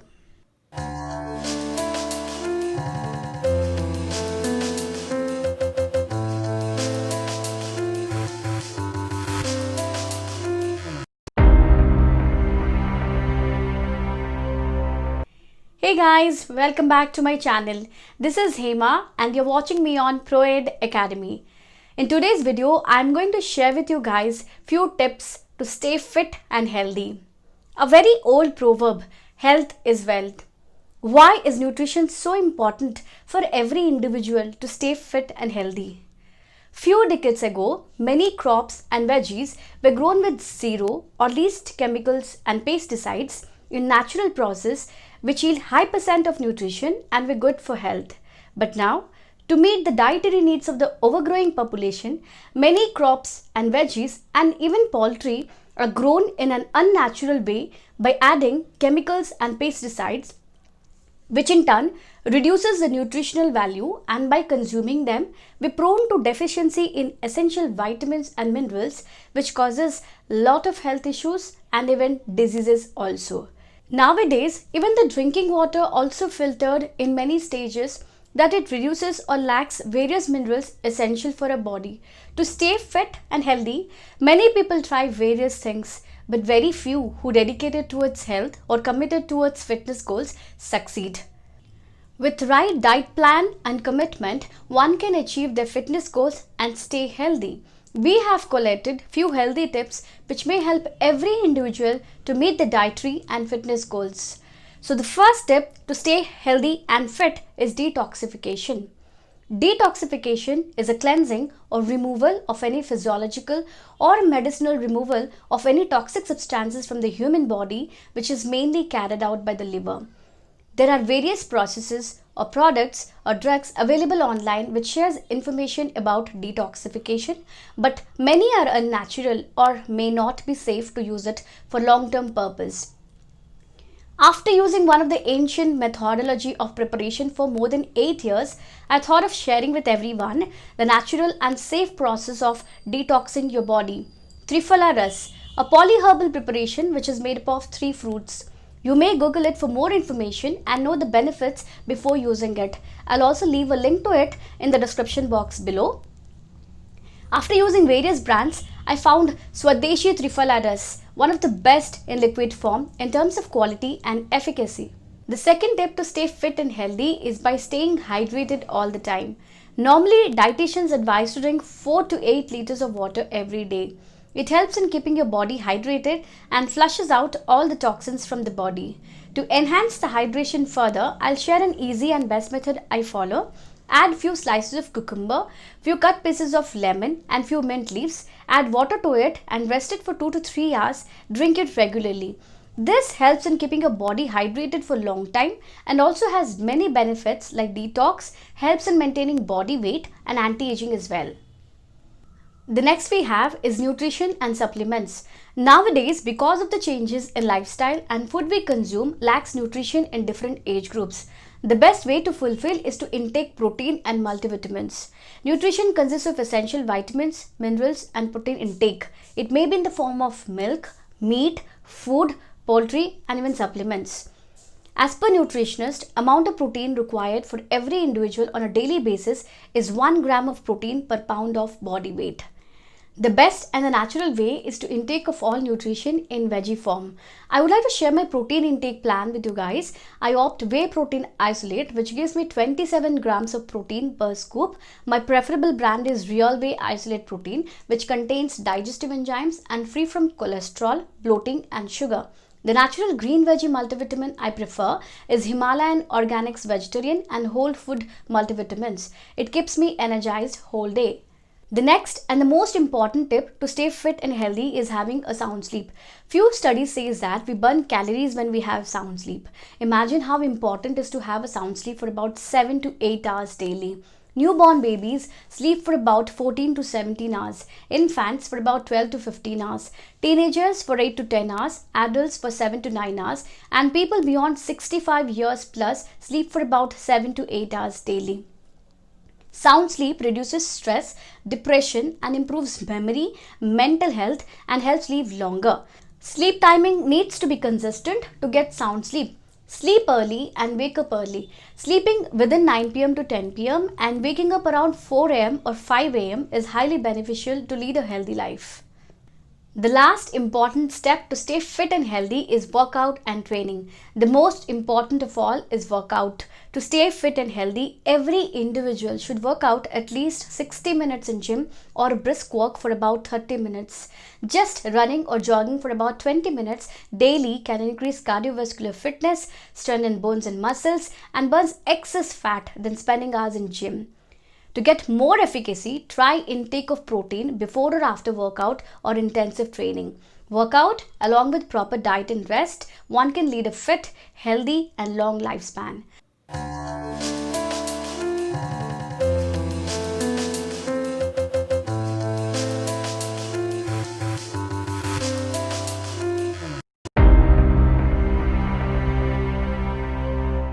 Hey guys, welcome back to my channel. Ever since I have started my YouTube journey, this is my first finance related video, and in this video I'm going to share with you guys few ways on how to reduce your monthly expenses. Definitely I'm not a financial advisor in any way, but these are the ways which I follow to reduce my monthly expenses, and it helped me a lot, and I hope it will help you guys as well up to a certain extent. So hey guys, this is Hema and you're watching me on ProEd Academy. I'm sure many of us might have felt at some or the other point of time that our expenses are going on higher and higher, and that too unwanted and unnecessary expenses. The problem with every one of us is that when we earn 10,000 rupees a month, we spend accordingly, and when we earn 50,000 rupees a month, our living gets enhanced a bit. And when we earn a lakh or more a month, we start to dream of living in a luxury. So here, clearly it means that human wants increases as per the income and they are unlimited. But if we keep on spending money unnecessarily, then a day might end up showing us the value of money. So the key is spending money on stuff that is required, keeping our priorities on top. In that way, we can reduce our monthly expenses and we can start saving. Definitely, one cannot have any control on our fixed expenses like our house rent, child educational fees, EMI, utility bills, etc. But recurring expenses, that can definitely be taken care of. So it's very important for any one of us to know where our money is going on and to track our expenses. And if we don't know where our money is going on, we won't be able to know where to reduce our monthly expenses. So here guys, in this video, you will get to know few ways in which you can reduce your monthly expenses. The first way to reduce your monthly expenses is on grocery shopping. How many of you guys have experienced a situation that you went into a supermarket or a grocery store just for a loaf of bread and came out with a basket full of items? I did it so many times in the past. Before you even visit a supermarket or a grocery store, it's very important that you take a turn around your kitchen and your refrigerator to know exactly what's there and what not, and then prepare a grocery or shopping list accordingly. Doing this will actually avoid you from unnecessary spendings and keeps you away from spending money on stuff that is not required. The second way to reduce your monthly expenses is by preparing your own meals at home instead of dining out.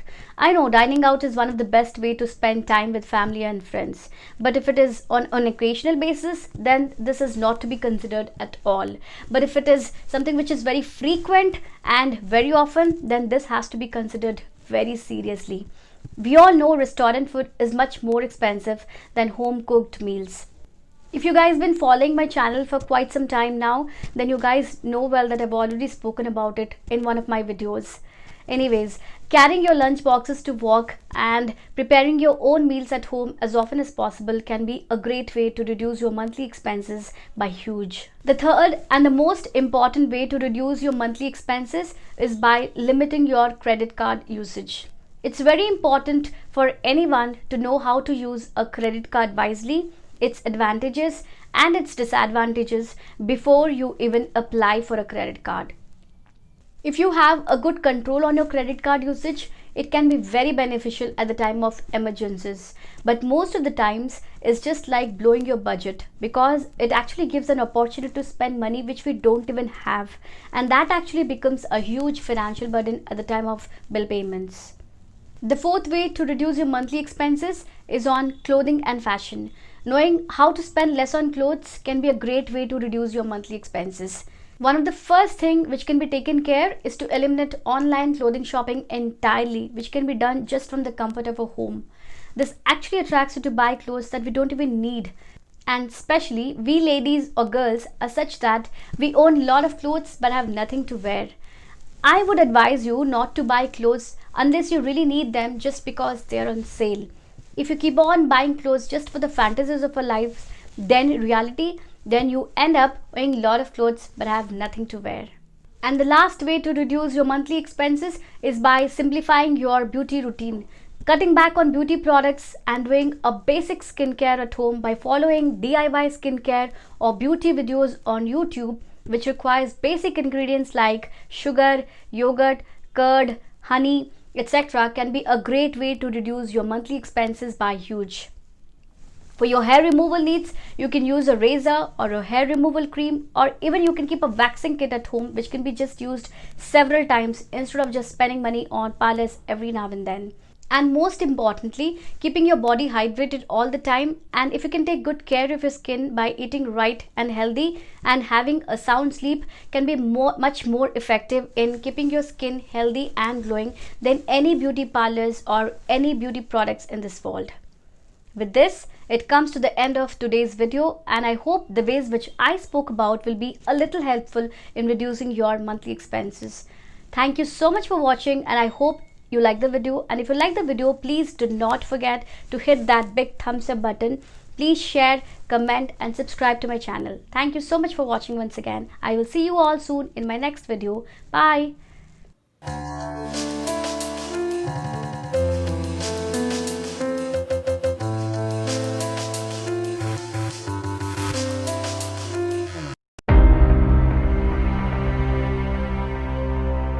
Let it be studies or games or be your dream. Giving your 100% dedication inches you towards your success. No task or job or dream is big or small. Righteously can be achieved by giving your 100%.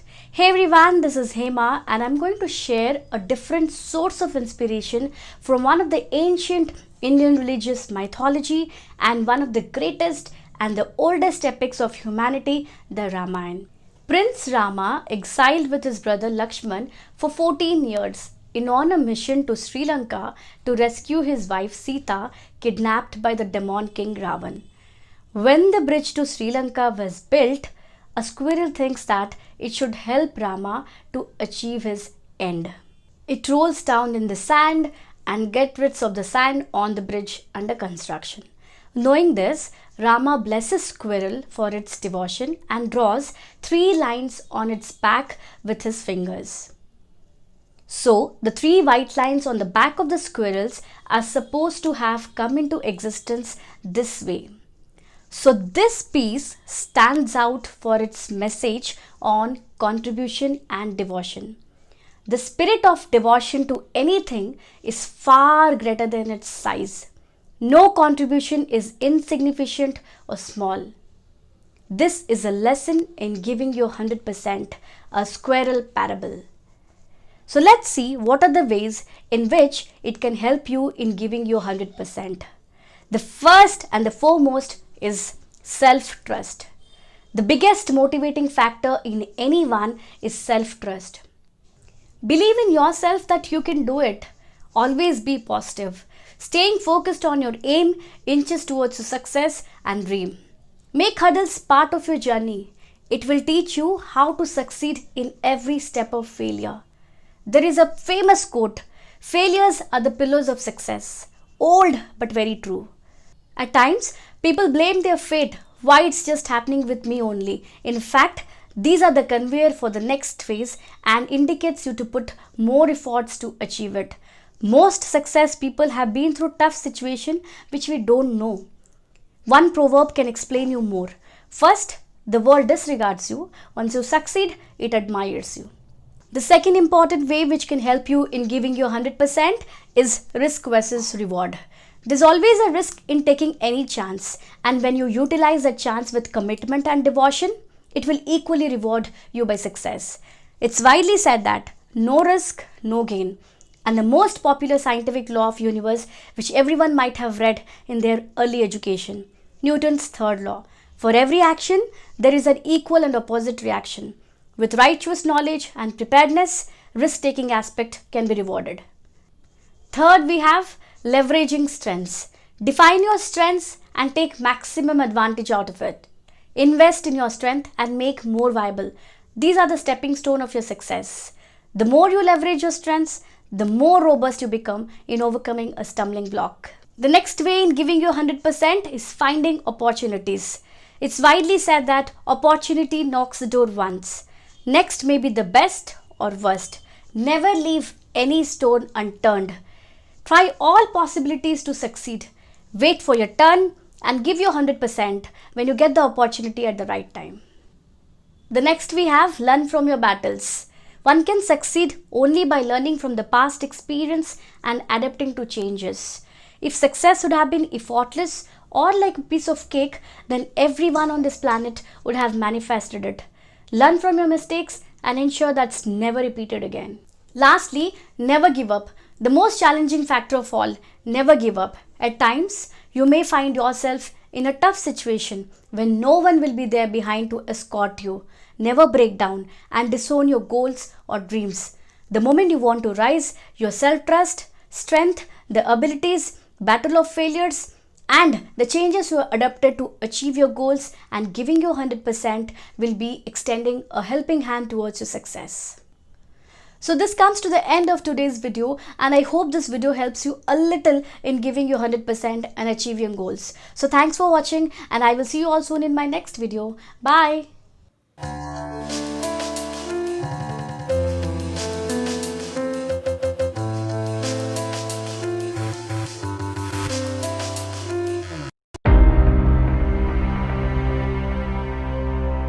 How personal branding or self-advertisement on social media play a key role.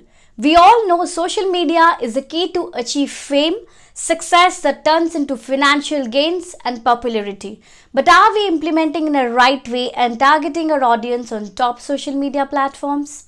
Hey everyone, this is Hema and you're watching me on ProEd Academy.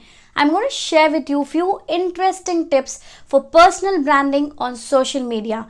From professional to food bloggers want to be an authentic personal brand and craft a consistency across multiple social media platforms.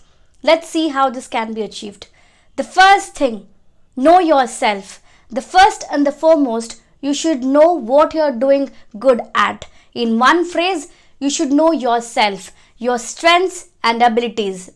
Choose the stream which you're passionate at. It's widely said that passion and dream together can achieve individual goals. The best way I prefer, list down all your strengths and abilities.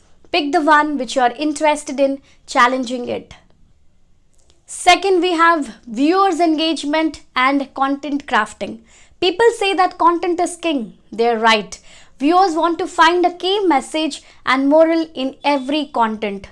Creating a compelling content, delivering it to the target audience and reaching them with a key message will be one of the biggest achievements for every branding. Simple description which elaborate about yourself using SEO and pictorial representation can help your brand recognized sooner. Third, we have being active on social media. How often you upload your social media profile to promote yourself? For example, if you're uploading any content once in a day or a week, keep the same intervals for all the contents. Consistency matters to keep your viewers engaged. Fourth and the most important thing, expertise, rapport and influences. Describe your specialization and level of expertise to the audience by offering best form of your services. Build a good rapport via email, call, social media, replying comments. Engage with the influencers in your field because they are the experts in your field who've been through the same stage of struggle and succeeded. They will teach you a lot. Fifth, we have promoting via ads and generaries. Advertising and advertisement companies have massively grown in the last 2 decades. Any channel, website, email, social media, everywhere you can find advertisements. It has become the quick path to reach the audience or viewers. By paying few bucks, anyone can easily promote themselves or any brands. The best sites for promotion is via Google AdWords, Facebook, Instagram. When you post any content on social media, ask your friends, family, relatives to repost and share it. Next, we have analyze your progress. Track your progress via analytics or any software, how you and your brands are performing. Analyze the data to find which key points to improve on, which can impress the audience. Monitor your competitors and learn how to be one step ahead. And finally, perform and only perform. The only way to succeed is to perform better every time. Any content, services or ads won't retain your viewers or audience if you won't perform your best. In this competitive world, you need to be more competent by doing things in a different way. You should make people think or say, "Isme kuch dum hai." Thank you so much for watching. I hope this video is informative for you and will help you in creating your personal brand. Thank you.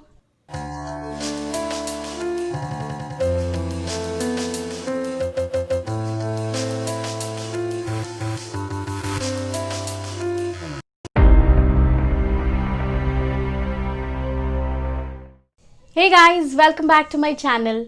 In the world of digitalization and social media like WhatsApp, Facebook, Twitter, constantly checking our phones to see who actually messaged us or to keep an eye on Facebook to know who is celebrating what and when, it actually becomes very difficult for any one of us to stay focused and to study effectively.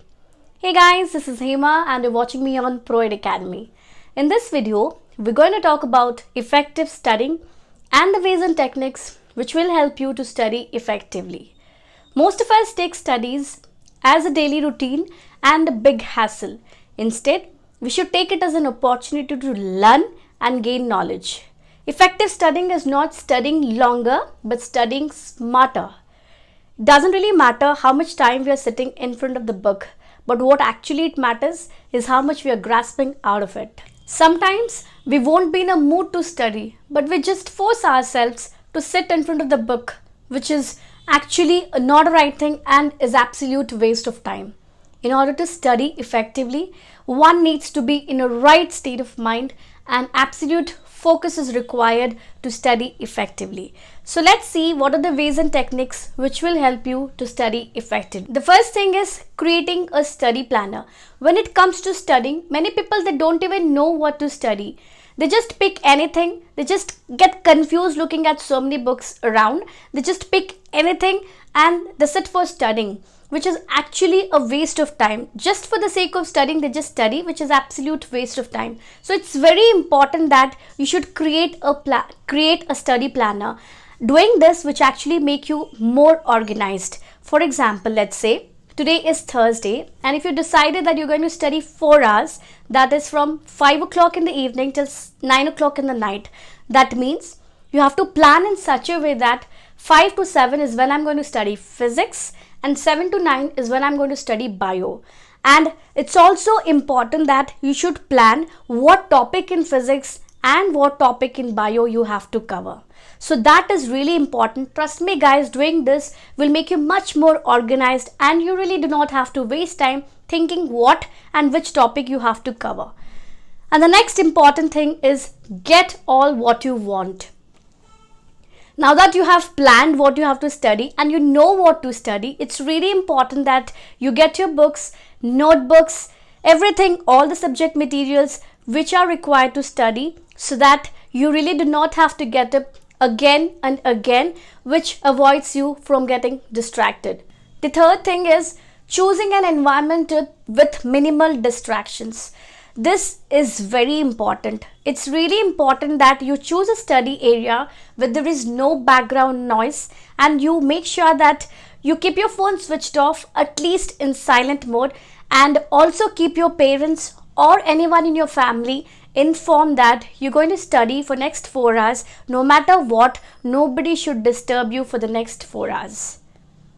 And the next important thing is studying in intervals. It means that it's very important that you take a break of 10 to 15 minutes after you study for an hour or 2 hours, and that completely depends on your focus and concentration. For example, if you're studying for an hour or 2, it's really important that you take a break of 10 to 15 minutes, go take a walk, drink a glass of water and then come back so that your mind gets absolutely relaxed and then you can again concentrate back on your studies.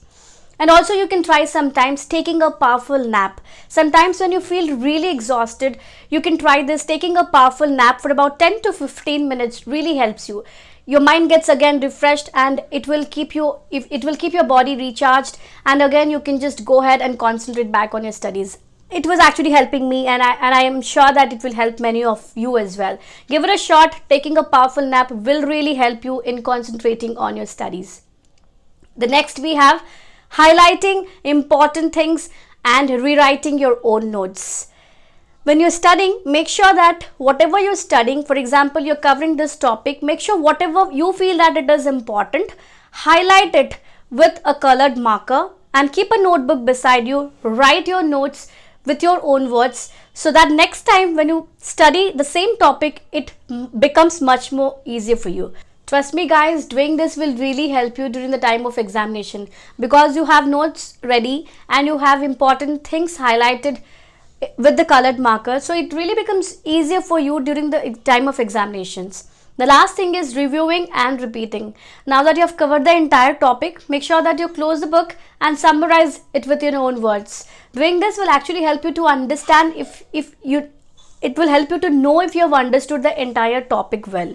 Make sure that you repeat this process every alternative days at least for a week.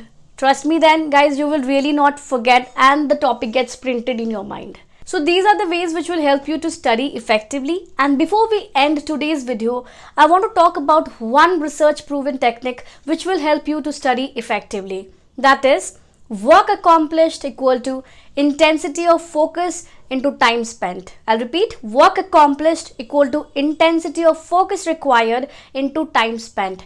Now here, the time which we are devoting to our studies into focus is what we have actually studying effectively. As usual, new viewers to my channel, please do not forget to subscribe. Thank you so much for watching and I will see you all soon in my next video. Bye.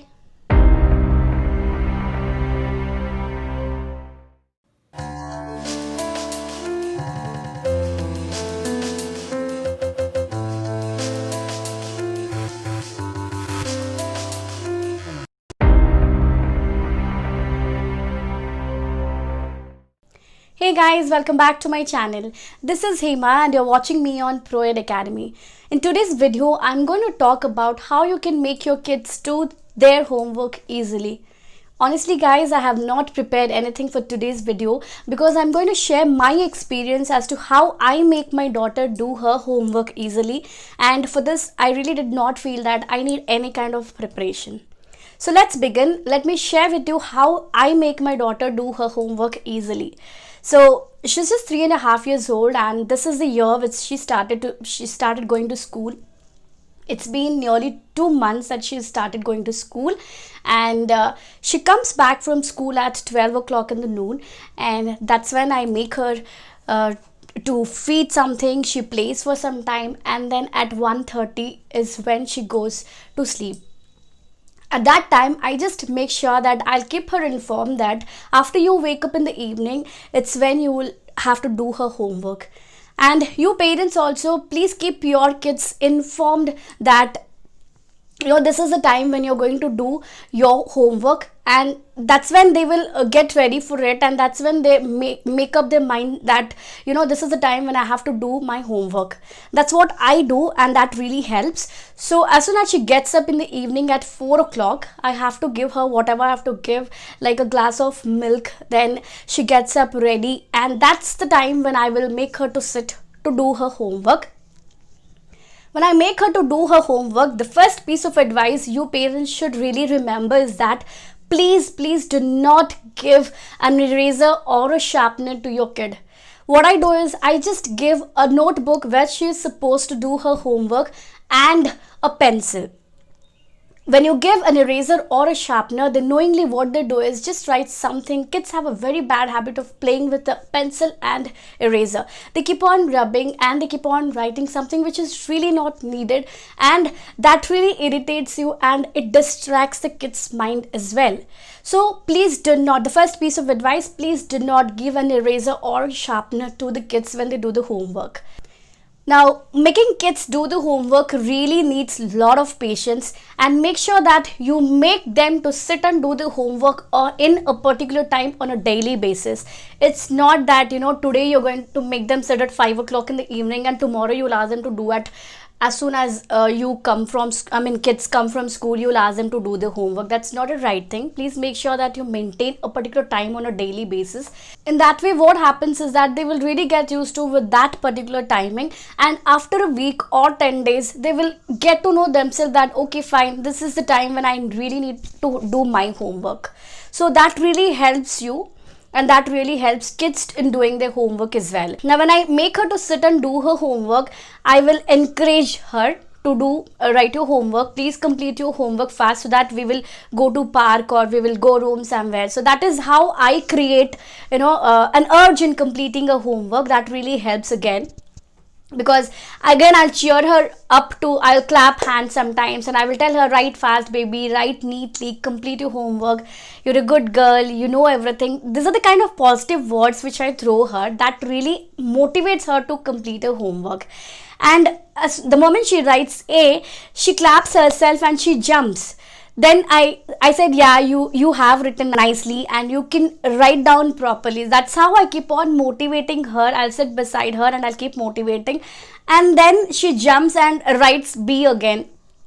So that's a kind of motivation, that's a kind of interest which I will develop in her, that really worked for her, and I'm sure that it will help your kids as well in doing this. Never ever shout or yell at them, do your homework, do your homework. Don't force them to do their homework. Instead, try to create the interest within themselves and try to motivate them, try to appreciate them. Because when we do something, a good work, then we really want some other people to appreciate us. In that way, even kids want appreciation, and if we appreciate them, they really get appreciated, they really get encouraged, they feel motivated to move and do their homework completely. So that's how I make my kid do her homework easily.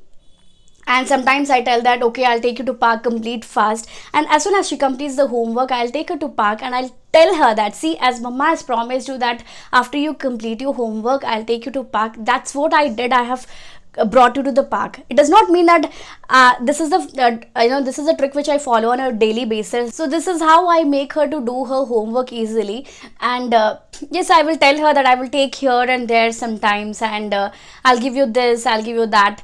But parents, honestly, I'm telling you that do not ever promise your kids that complete your homework, I'll give you chocolates. That really is not a good idea, because kids, they complete their homework in an urge of getting chocolate, and that will really not work for a long run. So please avoid doing that. Do not promise your kids that I'm going to give you a chocolate, please complete your homework. That will really not work for a long run. So yes, my way of again making her to interest is, I'll take you here and there, and next day, tomorrow again, she tells, mummy, you will take me to park, I've completed my homework. Some excuse I'll give her, that mama is feeling really tired, or it's about to rain, so tomorrow we'll go. So that's how I keep on giving excuses. But once in a week or twice in a week is when I take her to park. So that's a trick which I apply on her, and that really works. So yeah, you can try the small little tricks, but a second piece of advice which I'm going to give you is, try to appreciate them, try to encourage them, try to motivate them, try to love them, and be with them in making them to do their homework. That's all I can say you, and these tricks are going to really work wonders for you. So that's it for today, guys, and I'm sure these tricks will help you in making your kids do their homework. Thank you so much for watching, and if you liked my video, please do not forget to hit that thumbs up button, and new viewers to my channel, please do not go without subscribing to my channel. Thank you so much for watching. I will see you all soon in my next video. Bye.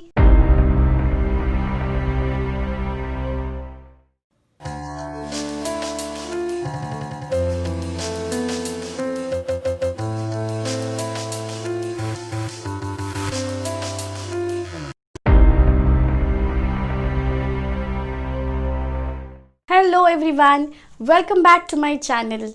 This video is going to be a little different video than the other videos which I have uploaded so far. I'm going to share with you something. Last week I went to one of my neighbor's house, and as soon as I entered their house, I found that everyone seemed to be so serious, and some sort of serious discussion was going on among the family members. Then I just couldn't stop myself asking what exactly happened and why everyone seemed to be so serious. Then a voice comes saying, no, nothing, it's just a kind of TV serial discussion which is happening. Then I was like, oh, okay. I mean, I was so surprised to see the addiction which they have developed for these kind of Indian television serials. And that's when a thought came in my mind that why I have to make a video on this topic, addiction of Indian television serials and easy ways to get rid of them. It is said that cigarette smoking is injurious to health, but I feel that addiction of Indian television serials is no less injurious than any powerful drug or alcohol addiction. Indian television serial addiction has been tremendously increased in India. Most of the women in our country spend their leisure time by watching this kind of Indian television serials and are so much obsessed with these serials. They are addicted to these serials so much that they keep on thinking over the incidents happen in the serials even after the episode gets over. And sometimes they get so emotional that they think over the problems happened in the serials again and again and even reach a conclusion as to what will happen in the next episode. These serials are unrealistic and are never ending, which affect people's mentality greatly. Most of the times what happens is that they install the notions shown in the serials in their own lives. They portray exactly the same way as shown in the serials in their own lives, which is absolutely dangerous, ultimately giving rise to unwanted problems in their own lives. Under such circumstances, it's very important for every one of us to get rid of this addiction. So let's see what are the few easy and simple ways to get rid of this addiction. So let's see how we can get rid of this addiction. The first and the foremost thing, it's very important that we should know that we have an addiction towards it. For example, let's say that we are busy in some other work and your TV serial starts at 9 o'clock in the night. Then even if you're busy in your work, your mind will be running towards that serial, that what is happening in the episode, what is happening. And you will not be able to concentrate on that particular work because you're addicted towards that serial. And you should understand well that yes, I am addicted towards a serial and that is the reason why I'm not able to concentrate on my work. Only then, if you accept that you have a problem towards it, only then you can find a solution for the same. The second important thing is try to miss on 2 to 3 episodes. Then gradually what will happen is that you will definitely lose interest towards the serial. I'm not saying that, if you thought that, you have to stop this addiction, then tomorrow onwards it's going to stop. No, it won't work like that. It will gradually, you will lose the interest towards it and automatically one day you are going to stop it.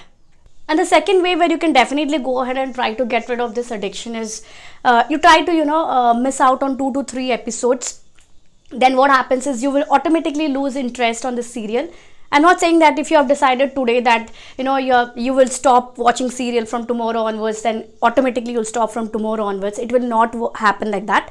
It will take definitely little time. Try to miss out on 2 to 3 episodes. You'll definitely lose interest on that particular serial, and then gradually it will decrease, and one day you're going to stop that addiction. And the next thing is, if it still doesn't work, then you can definitely go ahead and unsubscribe from the channel. That's when you should decide that no, it's not working. You really have to stop the addiction, and then you decide to unsubscribe from the channel. Finally, what you can do is take it as a challenge. Challenge yourself that you will stop watching these serial. I will not watch the serial from tomorrow onwards, wasting my time anymore. In fact, I will do a lot more productive things in my life which will actually add value to my life. So these are the small little tips where you can definitely give a try and try to come out of this bad addiction. So that's it for today, guys, and this comes to the end of the video, and I hope this video to be interesting. And if you really like the video, please do not forget to hit the thumbs up button, and new viewers to my channel, please do not go without subscribing to my channel. Thank you so much, and I will see you also in my next video. Take care.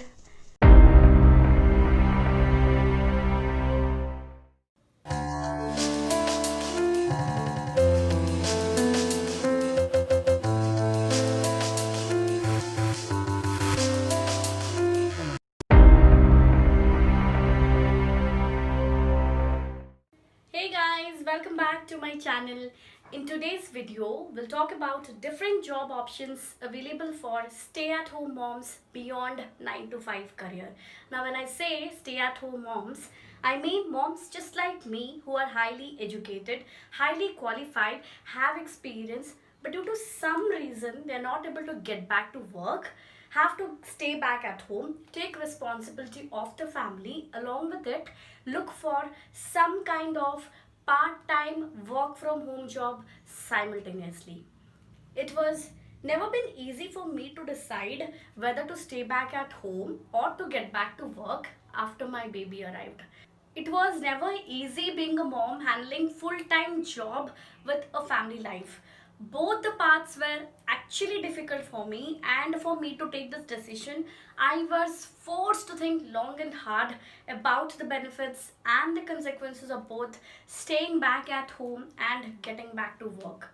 Finally, I followed my heart and decided to stay back at home with my daughter, and I actually felt that this is right for me at the moment and is a priority. But staying back at home was never an end for me and my own interests. I enjoyed the role of mother up to the core, and while I was enjoying the role of mother, I started exploring activities, browsing, researching, and finding out ways to make money while taking care of my baby at home. It's just not me, but I'm sure many Indian moms face this challenge deciding to stay back at home after baby arrives. So, I have found out few ways which help me to make money while taking care of my baby, and I'm sure this will help many of them as well. So let's see what are the ways in which stay-at-home moms can make money while taking care of their babies and any other responsibilities at home. The first thing is blogging. This is one of the best passive income forum. It is the most flexible job where you can just work on your own sweet time. It is very flexible. It is the best platform where a writer can share their views on a particular topic. Honestly, people are actually making more money in blogging than in 9 to 5 corporate jobs. The second option where stay-at-home moms can definitely go for is affiliate marketing. Affiliate marketing is nothing but recommending different places or products to people online. For example, let's say when you refer someone a product or a service online using a unique link, and if someone makes a purchase using that unique link, then you get a commission, and that is called as affiliate marketing. This is one of the best options for stay-at-home moms to make money. The third thing which stay-at-home moms can look for is freelance writing. Freelance writing, this is one of the best option for the one who is good at writing. It can be article writing, it can be website content writing, it can be anything. It is very good option for the one who is good at writing. Again, there is no schedule. You can just work on your own time. So next option is transcribing. Transcribing is nothing but listening to audio files carefully and typing it into text format. That means converting audio to text format. This is one of the best option again for stay-at-home moms to make money. The next very important thing out of all these is teaching or tutor. Stay-at-home moms who has experience in teaching field or who is interested in teaching can definitely go for this tutor option, wherein you can just start your own tuitions at home or just open a coaching center at home for the subjects or classes you are good at. In fact, online teaching is also growing. So yeah, stay-at-home moms can definitely see for this option. Graphic of web designing is again another important option for stay-at-home moms can look for. If anyone is interested in graphic designing or Photoshop, this is one of the best option, and people earn a lot in this. And in fact, in our videos, we have created some amazing graphic in the intro and the closure part where people might be interested in. So you can just create this kind of videos and you can earn a lot in this kind of designing parts. And lastly, we have work from home freelance jobs. This includes data entry, typing, proofreading, etc. These are the jobs which are included in freelance work from home jobs. Again, these options can definitely stay-at-home moms can look for and can earn money staying at home and taking responsibilities of their babies or family at home. So yeah, this comes to the end of the video, and do let me know how the video was. Do comment in the comment section below. If anyone is new to my channel, please subscribe to my channel and do not forget to hit that thumbs up button if you like my video. And yeah, thank you so much for watching, and I will see you all soon in my next video. Till then, bye.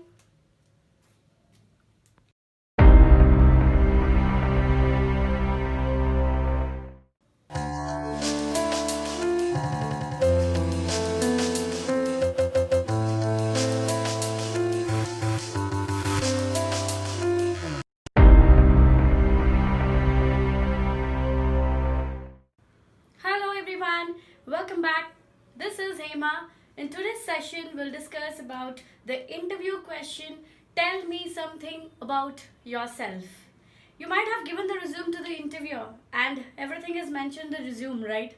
Again, the interviewer is asking, tell me something about yourself. Why do you think so? The interviewer is asking again this question, even after giving the resume. Does the interviewer wants to know about your personal life? Everything about your family? Is that the reason why he's asking again this question? No. The interviewer wants to know a little beyond your career, your job role and experience. Irrespective of what job role you are in, how many years of experience you carry and what industry you're working in. This is the first question which is asked in almost every interviews. When you ask this question, you get an opportunity to build a rapport with the interviewer. You become more comfortable during the interview and in the interview process. You get the biggest chance to create a first impression on the interviewer. Think, in this first question itself, if the interviewer feels that you're not confident, energy level is low and you sound disinterested, then the interviewer might feel that why is he wasting time on you when there are 50 to 100 more candidates waiting outside, right? So that is the reason why it's extremely important for you to be confident while answering this question. Tell me something about yourself and you should present extremely well. I have come up with few important and easy steps which will help you to answer this question easily. The first thing when you answer this question is greet your interviewer. That is, good morning sir or good morning ma'am. Second thing, name. Never forget to mention your name. Sometimes what happens is while going through the resume, the interviewer might ask, Siddharth, can you tell me something about yourself? In that case, what happens is the candidate might feel that he has already taken your name. In that case, you really don't have to mention the name again. But never forget to mention the name because name is still a part of the introduction. You just can mention the full name, Siddharth Agarwal, whatever, right? But just if he asks the interviewer, if he asks that, can you tell me something about yourself? Then definitely go ahead and just mention your first name and that's absolutely fine. Third thing, the place where you belong to. You can say I am from Bangalore or I belong to Bangalore. Anything, that's all is fine. Fourth, educational background, as in your highest qualification. It should be your highest qualification always. If you have done your MBA or your graduation or BTech, anything is fine. Fifth and the important point is experience and skills. Experienced candidate has always have to mention experience, the years of experience you carry. 3 years, 4 years, whatever years of experience you carry, along with the skill set which you have in brief while you tell something about yourself. And finally, your hobbies, as in your interest during the leisure time. So these are the steps which will help you to answer this question, tell me something about yourself. Now I can give you an example how to introduce. You can just say, good morning sir, ma'am. My name is Hemlata. I am from Bangalore. I have completed my MBA. After my MBA, I was engaged in BPO industry. I have been working in XYZ company since 3 years as senior process executive, wherein my day-to-day role was to support customers abroad. And in leisure time, I love reading books and listening music. So that's all about myself. Thank you. So this is the way you can give an example. This is the example which I gave to introduce yourself. It's very simple, short and to the point. Here, the example which I gave you is for the candidate who is working in a BPO industry, right? But for technical candidate, if the candidate is a technical student, like if he has done his networking or if he has done his BTech, then if he has different skills, like if a networking student has done CCNA, CCNP, all those skills, you can definitely go ahead and mention. For example, a BTech student might have done programming courses, programming languages like C, C++ and all. Definitely you can just go ahead and mention while telling this answer, tell me something about yourself, right? So this is about how to answer, tell me something about yourself. Now there are certain few things which have to keep in mind while answering this question. The first and the foremost thing is keep your answer to the point, short and crispy. Do not lengthen it. Number second, Make sure that you will complete this answer within a minute or two and not more than that. The third and the last important thing is do not go in details unless asked for. Some of the candidates have a tendency to recite everything, whatever is mentioned in the resume. Please do not do so because you might end up the interviewer asking you a follow-up question, and again the candidate will be the one who will be in trouble. So make your answer short, simple and to the point. Cracking any job interview requires knowledge, skill and confidence. You may have the right skill and knowledge, but if you're not confident, you might not get through the interview. So it's very important for you especially to be confident while answering this question, as this is the first question in the interview. So this comes to the end of a session. Thank you so much for watching. Stay tuned, and for more videos, please subscribe to my channel. Thank you.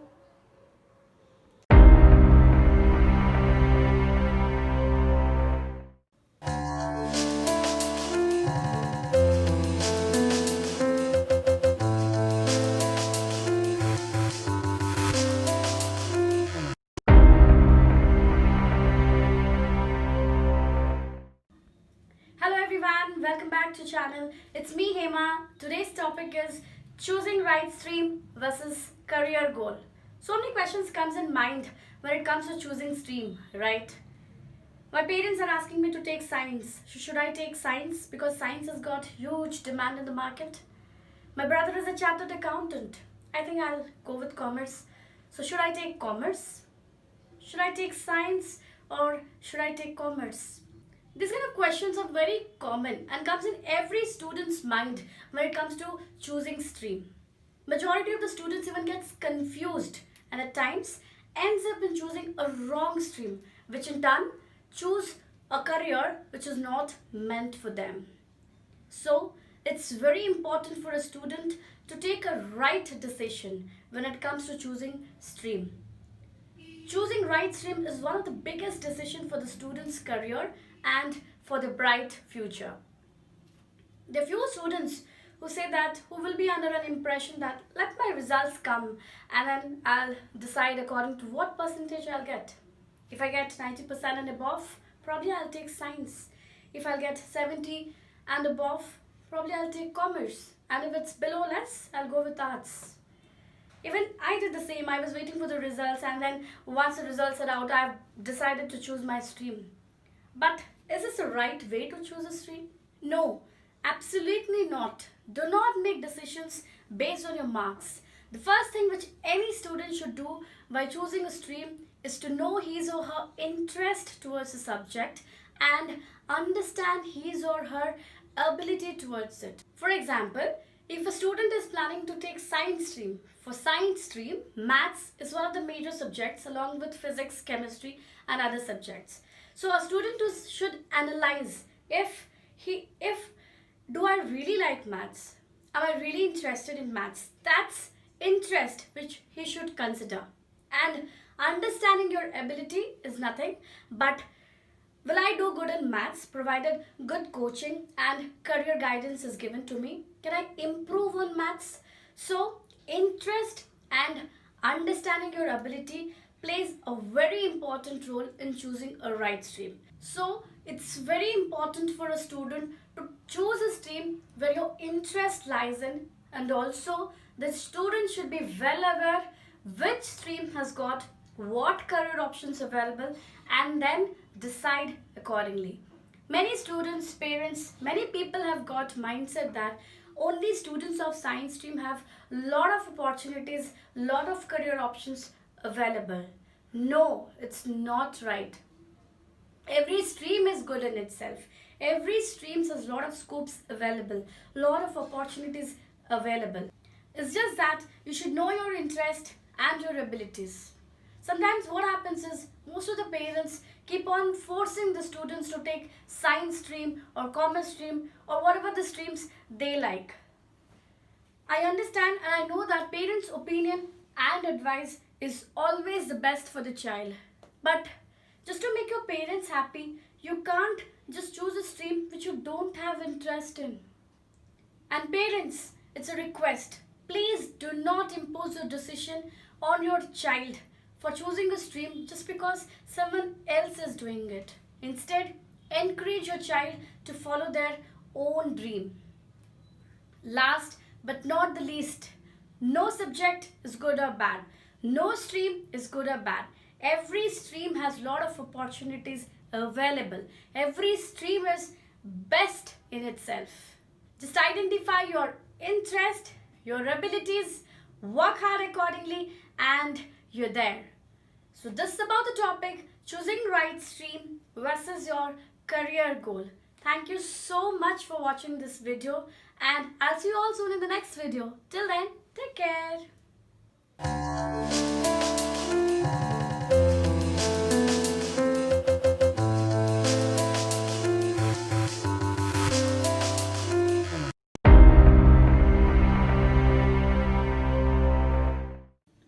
Who doesn't fail in life? Is there anyone who just keeps on succeeding without failing in life? There is no person in this world who do not fail. Everyone fails in some or the other point in life. Success and failures are just a part of life. Sometimes we succeed and sometimes we fail, and that's okay.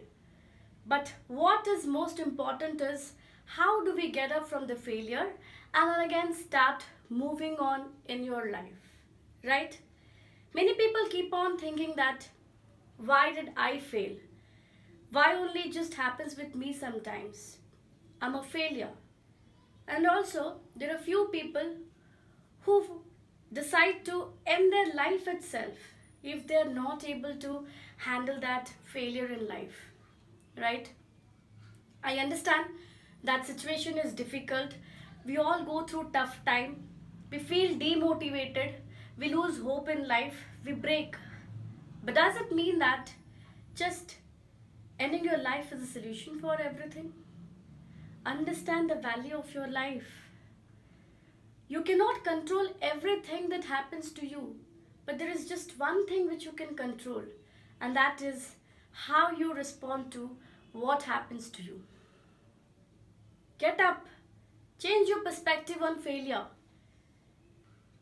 Change your attitude towards failure. What is a failure? Failures are the stepping stone to success. Failures are temporary, but they are natural. Failures can be anything and anywhere. Failures, it can be at workplace, failure in personal life, in love, in relationships, etc. Consider failure as necessary step for learning and move on in your life. True failing is about giving up and quitting. So never give up on yourself. Keep trying hard and try hard till you succeed. Let's say you're going somewhere important and on the midway the road is blocked. What do? Do you go back home or try a different road to reach your destination? You definitely try a different path and reach your destination, right?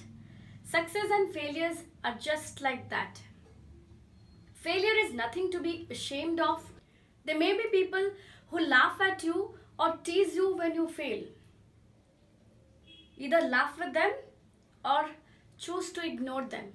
Remember, failures are temporary. It may last for a day, for a month, for a year. But if you quit, it will last forever. How many of you have watched Sultan movie? There's a famous dialogue in this movie. कोई तुम्हें तब तक नहीं हरा सकता, कोई तुम्हें तब तक नहीं हरा सकता जब तक तुम खुद से ना हार जाओ. You know what does it mean? It means that nobody can defeat you until you defeat yourself. So just don't let yourself beat you. Believe in yourself. Work hard, harder and hardest. Be confident. Figure out the drawbacks that held you back last time and work on it and make sure that you don't repeat the same. Most importantly, when you are determined from the core of your heart that it's possible to achieve your goal, trust me, no power on the earth can stop you. Do anything, anything, and I mean anything. Just never give up. So this is about the video. Thank you so much for watching. I hope this video will motivate you to move on in your life from the failure you had. If you find this video helpful, please do not forget to like, share, subscribe and comment. Thank you.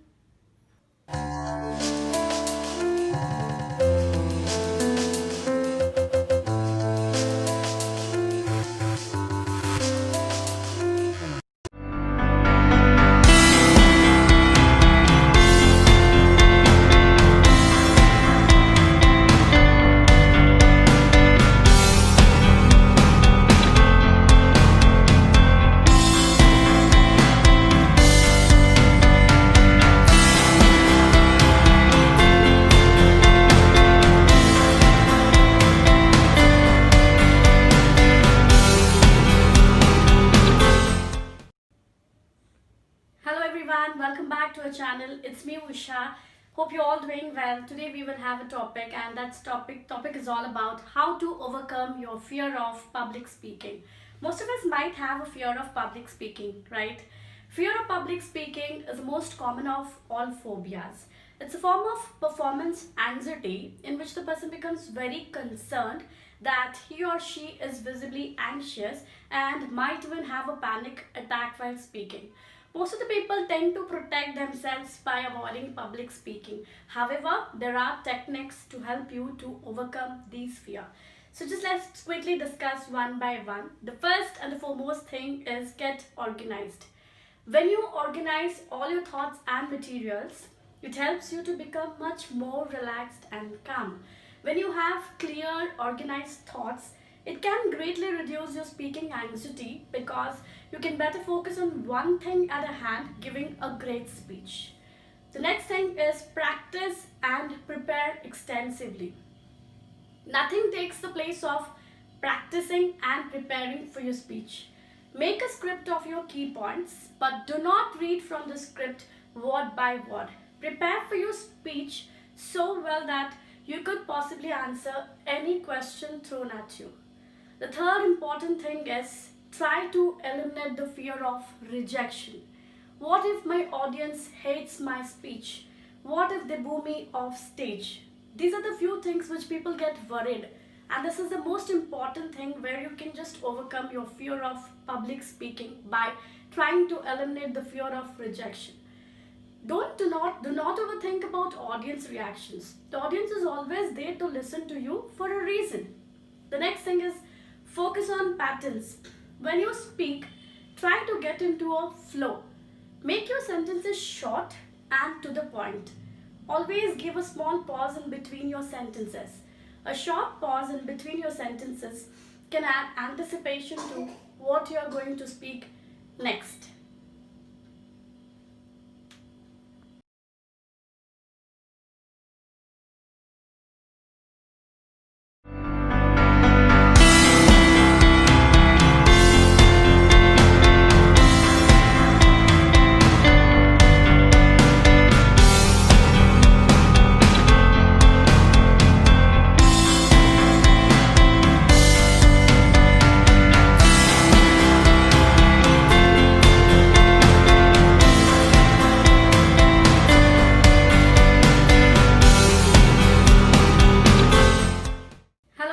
Welcome back to our channel. It's me Usha. Hope you're all doing well. Today we will have a topic, and that topic is all about how to overcome your fear of public speaking. Most of us might have a fear of public speaking, right? Fear of public speaking is the most common of all phobias. It's a form of performance anxiety in which the person becomes very concerned that he or she is visibly anxious and might even have a panic attack while speaking. Most of the people tend to protect themselves by avoiding public speaking. However, there are techniques to help you to overcome these fear. So just let's quickly discuss one by one. The first and the foremost thing is get organized. When you organize all your thoughts and materials, it helps you to become much more relaxed and calm. When you have clear, organized thoughts, it can greatly reduce your speaking anxiety because you can better focus on one thing at a hand, giving a great speech. The next thing is practice and prepare extensively. Nothing takes the place of practicing and preparing for your speech. Make a script of your key points, but do not read from the script word by word. Prepare for your speech so well that you could possibly answer any question thrown at you. The third important thing is try to eliminate the fear of rejection. What if my audience hates my speech? What if they boo me off stage? These are the few things which people get worried, and this is the most important thing where you can just overcome your fear of public speaking by trying to eliminate the fear of rejection. Do not overthink about audience reactions. The audience is always there to listen to you for a reason. The next thing is focus on patterns. When you speak, try to get into a flow. Make your sentences short and to the point. Always give a small pause in between your sentences. A short pause in between your sentences can add anticipation to what you are going to speak next. Watch yourself in the mirror. This is the most important technique to overcome your fear of public speaking. Practice for your speech in front of the mirror.